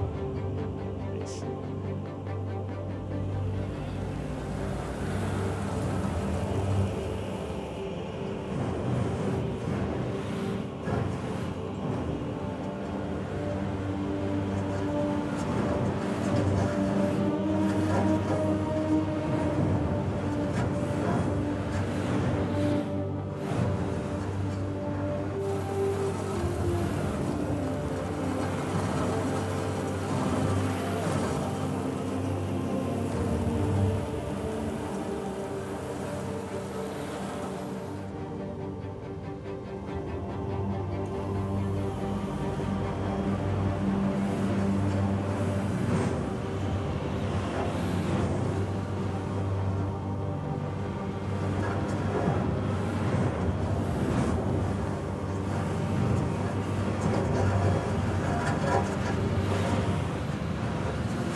And unlike, all those mountains we see, if we have the time, we don't here, but I'm sure when you guys get on Park Planets V2, there will be lots of videos where people walk all the way around the planet, or they go to the mountain they see in the distance, because that is not a skybox. That is actually the proper mountains and geometry that's all there, everywhere. And that's actually the liberating thing with this tech, is when you build a planet on a planetary scale at this level of detail. And of course, you can see up close that it looks like what you see at Battlefield 1, for instance, in the desert, the sort of Polaris Arabia. But of course, it's all at a global scale, the whole planetary scale. And we have different ecosystems, obviously, we've flown through. So we flew over oceans, we flew over sort of grasslands or forest, or over through mountains, and now we're sort of at the edge of a desert and approaching a desert.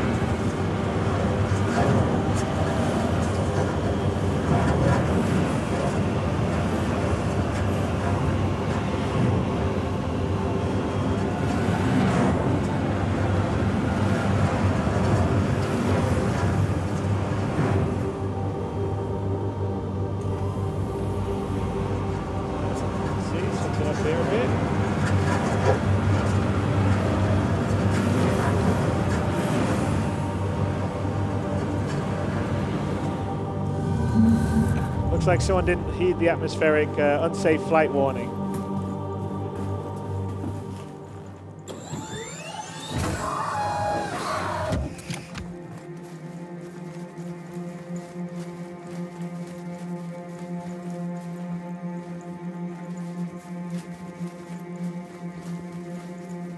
If we take a look back here, you can sort of see where we came from, about 2.5 kilometers back there. And so we're heading past this rock out, this sort of canyon walls to head to the distress beacon.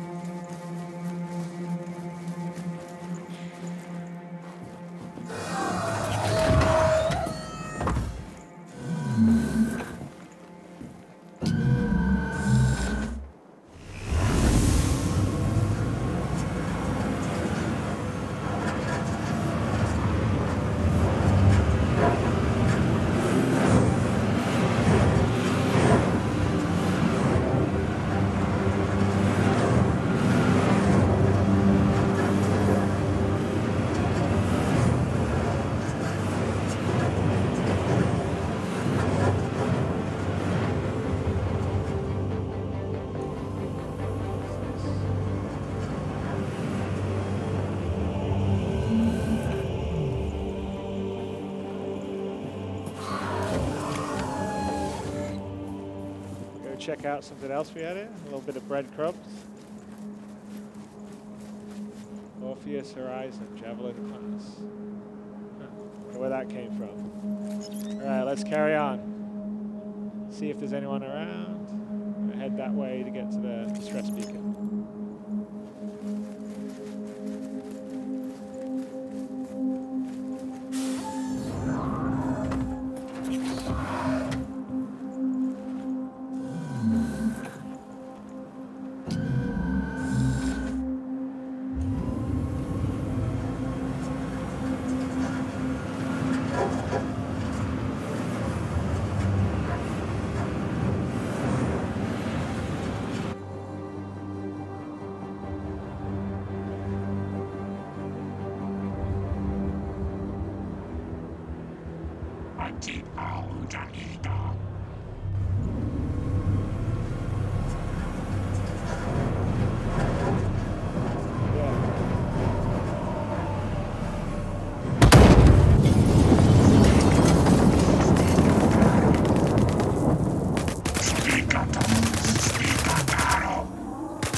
of the music changing here is all part of the dynamic music logic system.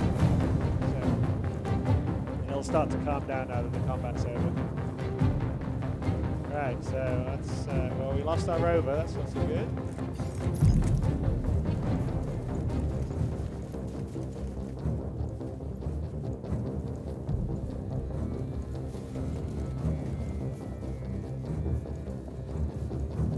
That's where the distress beacon's coming from.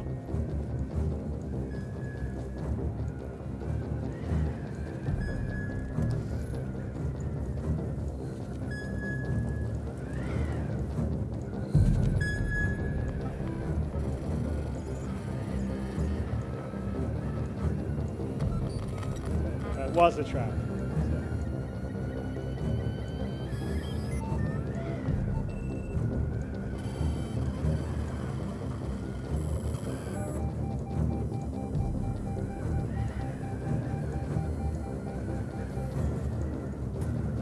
Alright, let's see what we got around here.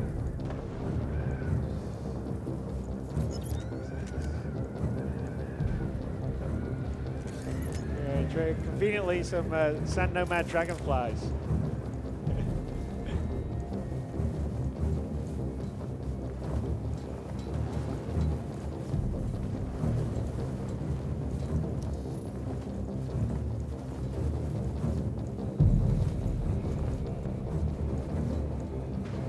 Had our shot moment.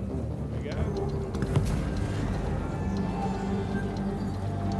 Right, we got one, we got another distress beacon we blinked to, so let's go look for that.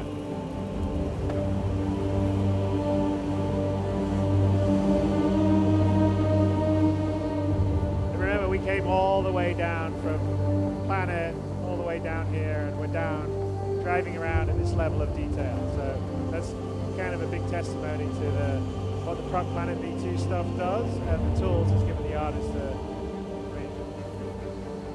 This looks amazing. You want to think this at a global scale.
One more escape pod, which we linked to when we activated the other escape pod beacon. So Vince, by the way, Vince is our lead QA in Los Angeles. He's a much better pilot than me. So you should give him your appreciation. Otherwise, you'd have me crashing into things.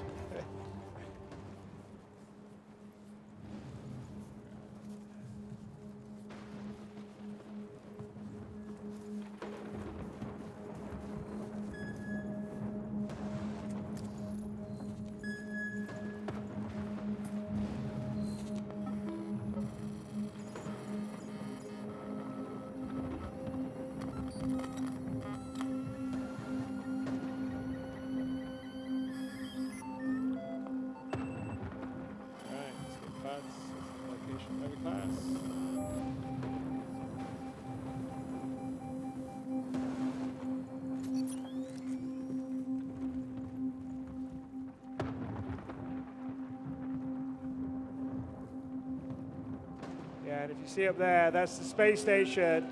And if you look closer, you can actually see the rings slowly rotate. But that is the space station we flew past on the way down. And that's kind of what the sort of tech and the 64-bit precision for positional space gives you. We just can have this dynamic range of scale that I don't think any other game has.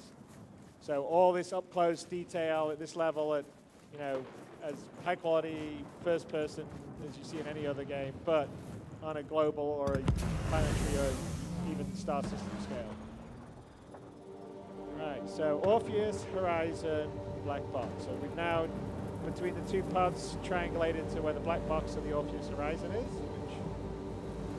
which is a crashed spaceship. And hopefully we'll find it.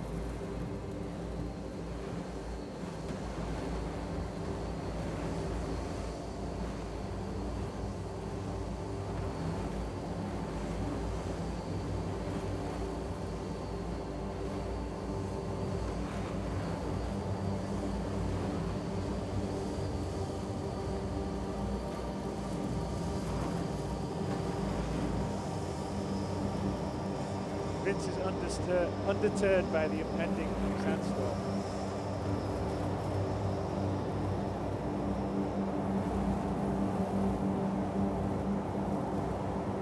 But seriously, the sandstorm's an example of we want to have dynamic weather on the procedural planets, and we're working to have sort of a dynamic procedural weather system and things like sandstorms, hurricanes, various weather systems are all things that we'll model onto the planets that will add additional sort of drama and challenges for when you're adventuring and playing around.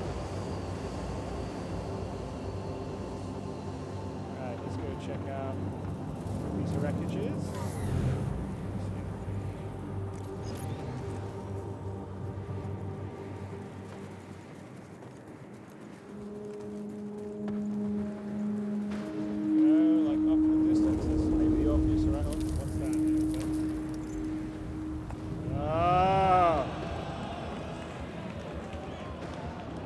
Maybe dangerous out in the desert, who knows? That looks like the Orpheus Horizon and desert. But we're just gonna do it! And go out there. Yeah, I know, I gotta memorize that whole speech.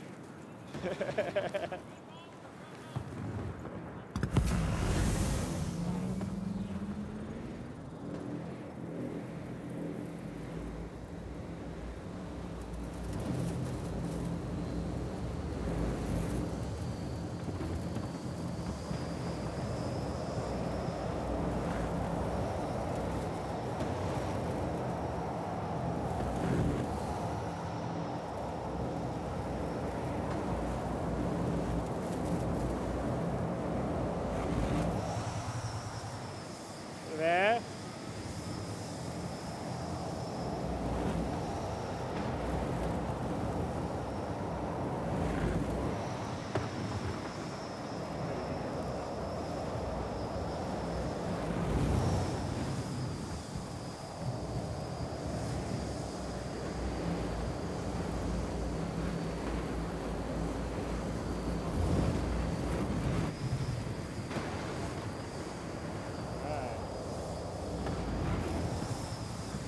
So we showed you a crashed Starfarer, this is a crashed Javelin.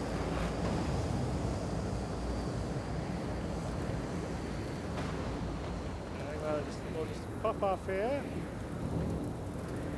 Still about 200 meters away. And check out how we're going.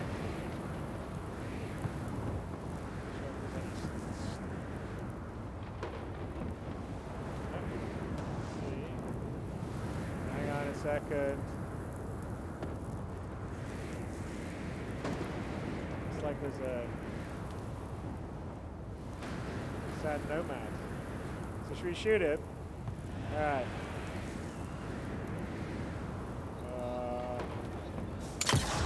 Oh! Nice shot, man.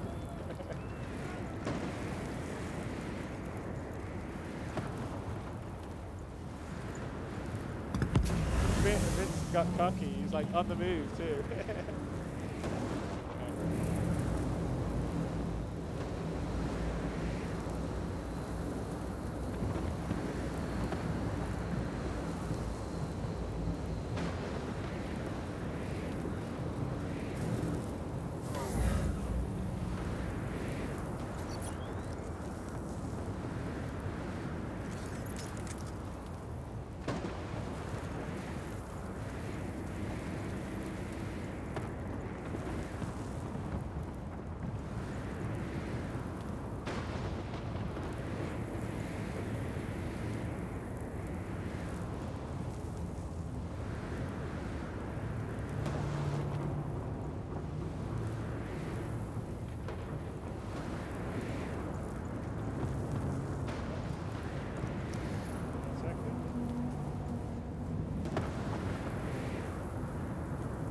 sneak up behind him.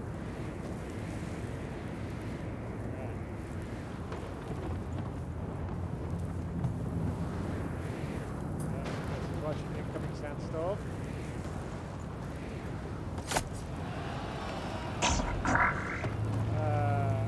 That looks like it's getting close. Okay, let's get out of here. Shit. Come on, hurry up, Vince. Alright, go quick. Jump.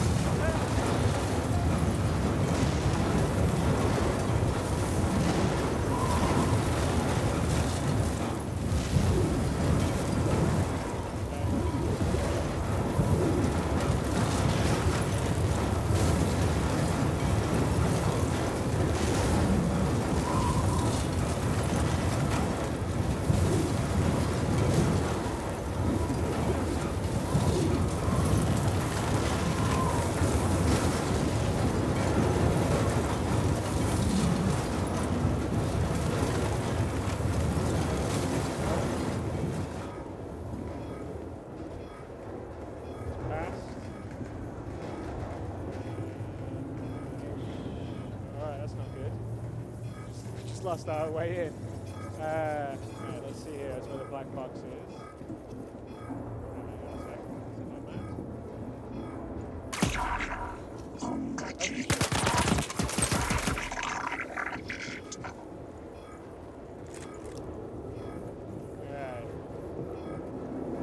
That's where the black box would be. So let's see if let's find a way out.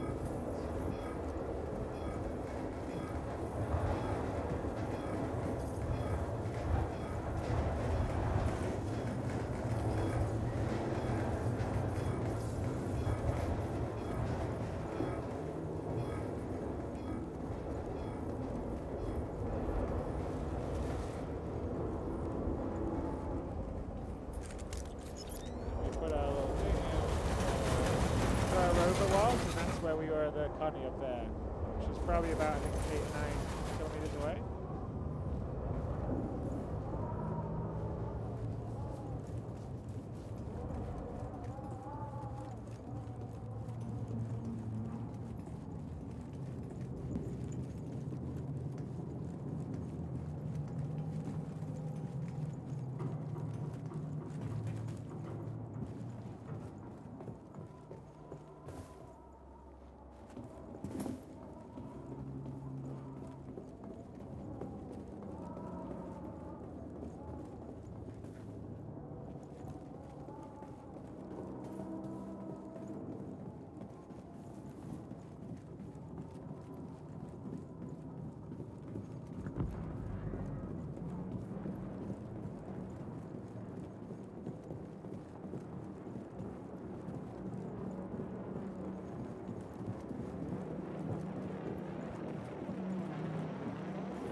Maybe that's not such a good idea.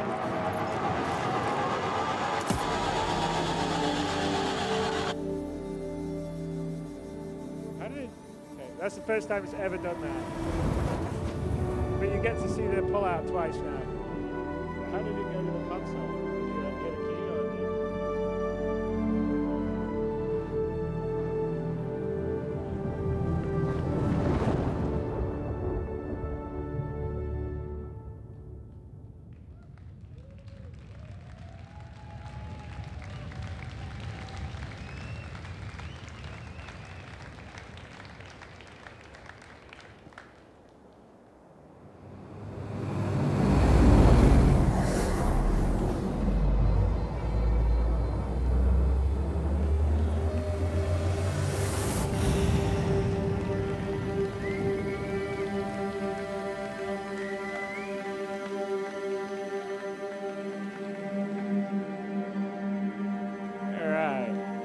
that was a demonstration of the what we can do with the procedural planet V2 technology.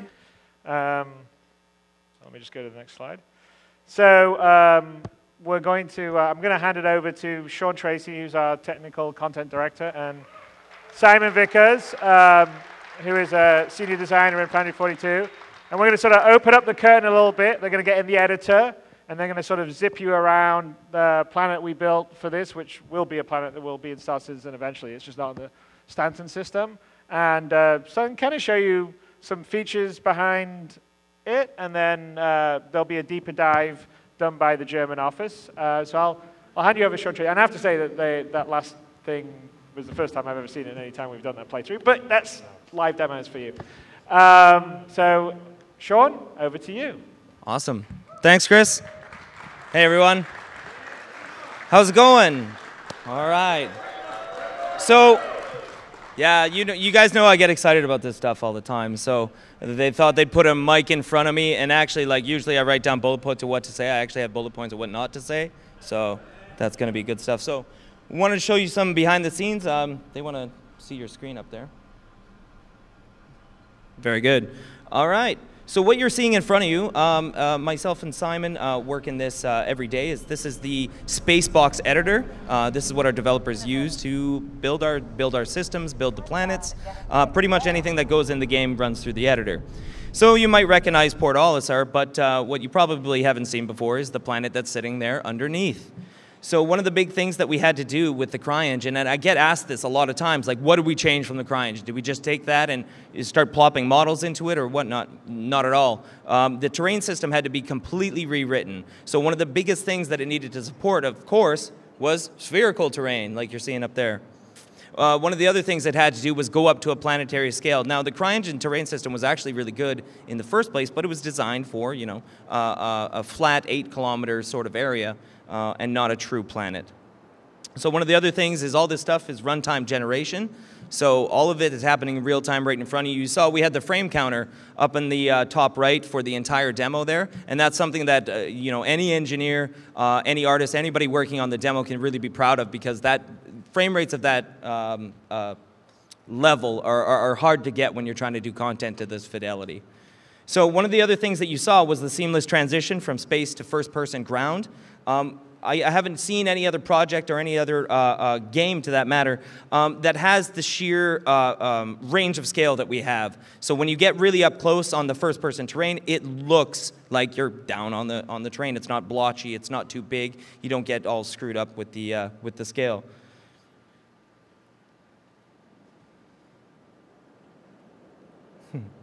All right, so the next thing is that there's no restriction to view distance. You saw this in the whole pull-through in the initial demo, but you'll see this here as Simon zooms around within the editor. And again, this is all happening real time. We thought it best to show how we actually build this stuff for you guys so that you guys can have a little bit of faith that we're going to be able to fill all this content up for you.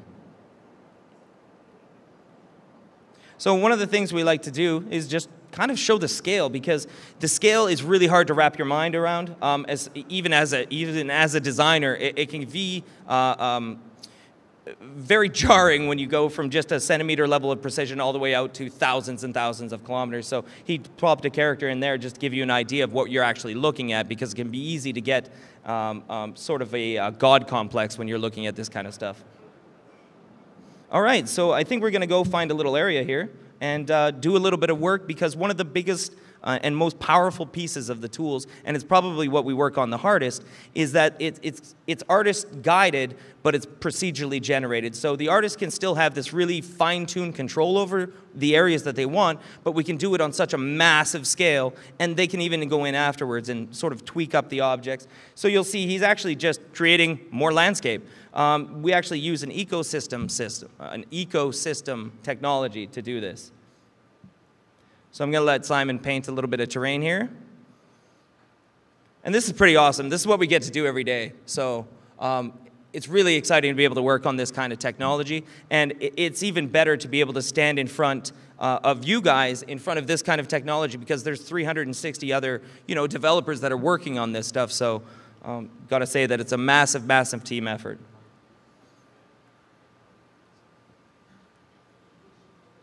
All right, so what he's actually doing is taking down different ecosystems. The ecosystem is kind of like a high-level visual representation of a classic level, of a classic game level, really. So the ecosystem defines things like the general terrain shape. So whether it's desert, whether it's mountains, whether it's ocean. It also defines some of the main feature terrains, things like erosion or valleys and trees. And you can see as he paints around, it changes all the ecosystem underneath.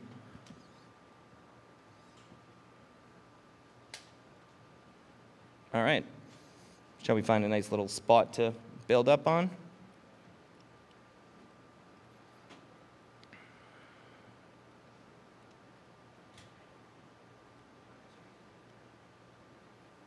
So while Simon looks for a little spot here, just to let you know, the planets are made out of all these ecosystem tiles or chunks, and it's made out of thousands of these chunks, and we can modify them again on a really, really macro scale, so on a planetary scale, or on a very, very micro sort of scale.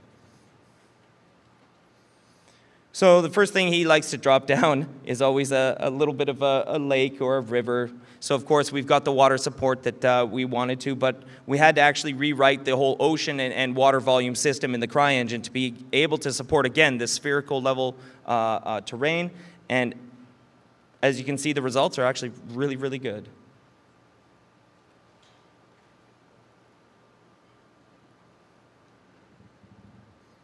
It's no pressure on Simon at all. So what he's placing in now is one of these object containers. So again, we thought it'd be cool if we really just kind of pulled the curtains and showed you how we make this stuff. So an object container is how we actually classify a whole bunch of different objects. So it might be lights, it might be geometry, it might even be script. There's many different things that an object container can contain. And the whole point of object containers is really so that we have this powerful streaming system so that we can bring in an entire level worth of content and then bring it out. And even better, we can fly around levels of content, which is what the capital ships are really doing. So this is the tower we just saw in Homestead. We're going to set up a little location here. We'll put a couple objects down, and we'll do a little bit of exploring.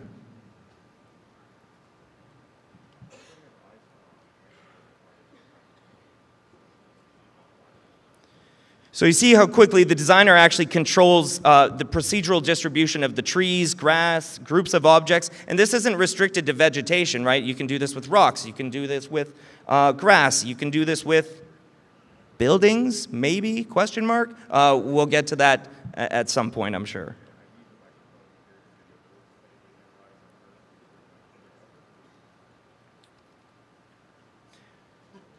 So one of the things I did promise my German counterparts is that we'd keep the tools off the screen because they really want to reveal this stuff. They've done a ton of work on these tools. So a lot of what you see, we get to showcase, you know, the final results of this stuff, but there is so much work that actually goes into being able to bring you that, and a lot of those guys don't get enough credit.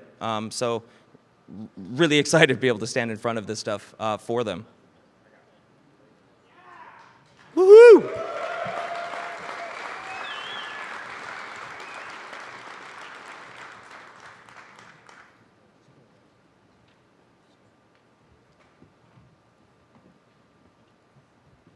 So he's dressing up the scene a little bit. He's trying to make it a little bit nicer looking. We've got a special little prop here that Simon seems to like to drop in. You might recognize it. So we're creating a little home for this crab. I think he lives under the tower. Yeah. Maybe he's got a family.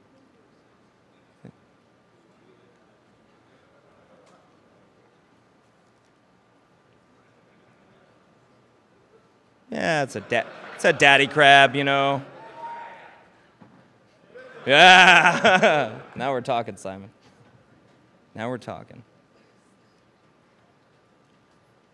So that gives you a really good idea of, you know, this took what, maybe, you know, 5-6 minutes, and we were able to build up just a little section. Now, you know, this isn't about to ship out to you guys looking exactly like this, but again, it shows. Oh, I thought he was mad. We would ship it, Simon. We would ship it. You would all play it, I'm sure. So So again, we need to be able to create this content super quickly, but still have that artist input, because if you don't have that artist input, eventually you end up with very generic looks, and we can't give you these moments that we really are excited to share with you. So what do you think? Should we show that? All right, so the last little bit of this is kind of a fun bit. Is in a lot of game levels, the thing is that you're in a skybox. Like, what is so hard to wrap your head around is that that's not a skybox. That's actual atmosphere scattering that's happening. The sky is blue because the light scatters, right? So let's just kind of prove that to you. Those little sprites in the sky, they're not really sprites. Those are other planets. So let's see if we can explore one of those. One of the other cool things, anyways, just about our editor in general, you saw that while he's developing, he can actually just jump in and start actually playing the game directly from it. It's a super powerful tool. You won't iterate too much on stuff. If you have to shut down, take 5 minutes to reload some other executable, then you come back to your editor. Being able to just minutely change thing after thing after thing and jump in and try it again and jump in and try it again and jump in and try it again gives you really polished content. So there's one reason I'm standing here talking about it, and Simon's flying. He's a very, very good pilot, and I think we're about to showcase this, no pressure. So that's not a sprite. Let's go.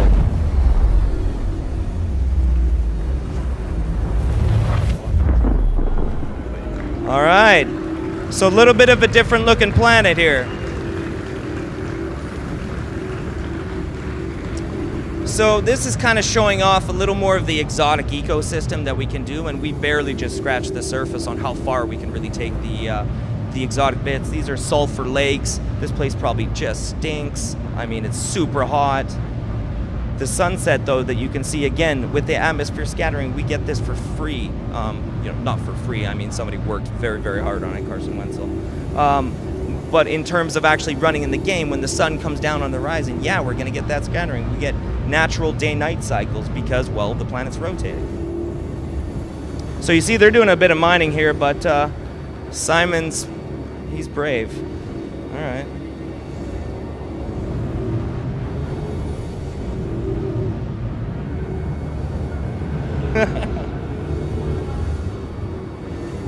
Oh, you almost blacked out. We're all done. There's no pressure.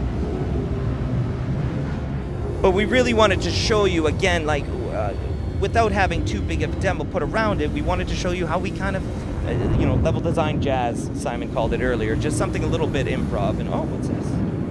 That's somebody's flying information with us. Let's wrap this up. Yeah, there was no...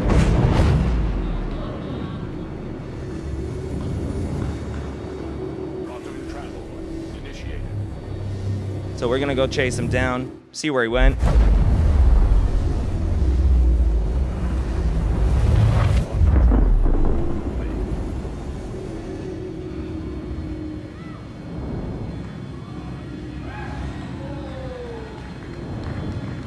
So it's an interesting ship there.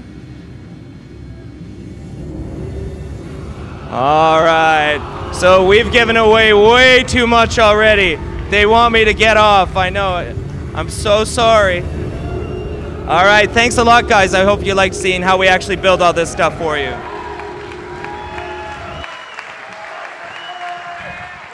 All right, so that was a little view behind the curtain. A few little things that you'll see a little later on when we show you the Squadron 42 polish level. But anyway, so I'd also like to point out that the whole sort of Discover the Javelin Sandworm demo, I believe, when we did Gamescom, we didn't have any of that. So that's how quickly, with the tools that have been built by the team in Frankfurt, that we were able to sort of put that together. Obviously, we had some of those assets, like the Javelin, although we had to wreck it and put it in the desert. But all the ecosystems, building that world out, that's just the beginning. The tools are built to iterate really quickly, so what we've been concentrating on is the technology to put in place to enable us to populate the universe of Star Citizen with incredibly like high fidelity content. If someone's doing a drinking game, I guess you have to take a shot when I say fidelity. Fidelity, fidelity, fidelity. Everyone's gonna get drunk now. But no, it's the 10. I mean, it's incredibly exciting for us as a team because the gameplay potential now because it's not just flying missions in space or even sort of wandering around in FPS on ships. I mean, there's a whole, I mean, not a whole world. There's whole worlds out there to go and explore and adventure and have different encounters on, and we're going to use that in Squadron 42.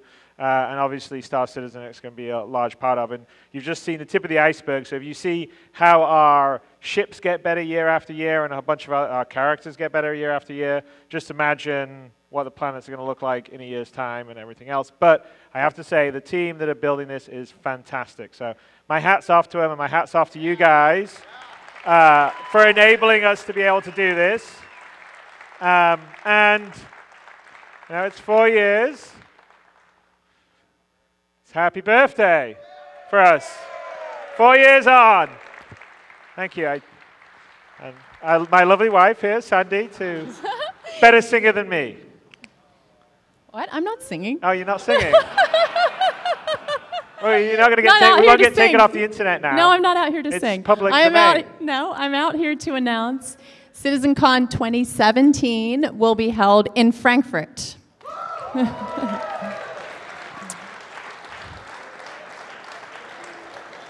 So as soon as we have all the details, we will share them. And I'd like to give it up for all of the staff who have put in like hours and hours and hours all around the world, all our 363 staff. And our volunteers, where are our volunteers? Okay, they're coming.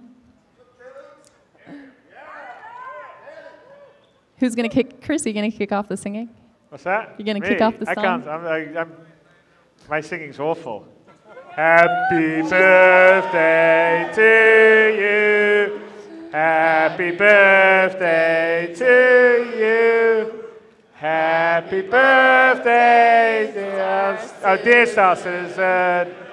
Happy birthday to you. There you go.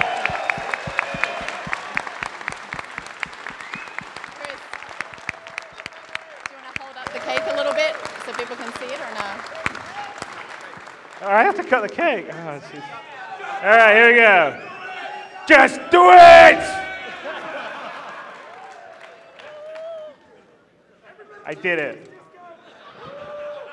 All right, who wants to cut out other things? All right, I would say thank you to everyone here. Thank you to everyone up on stage. Thank you to everyone watching out there. And I think now it's time to have some drinks and fun.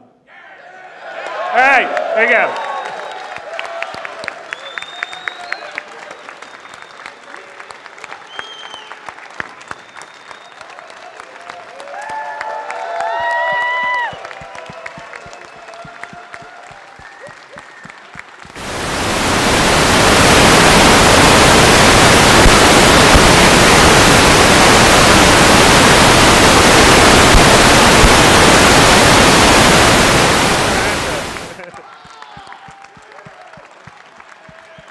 Let's have some cake. Come on.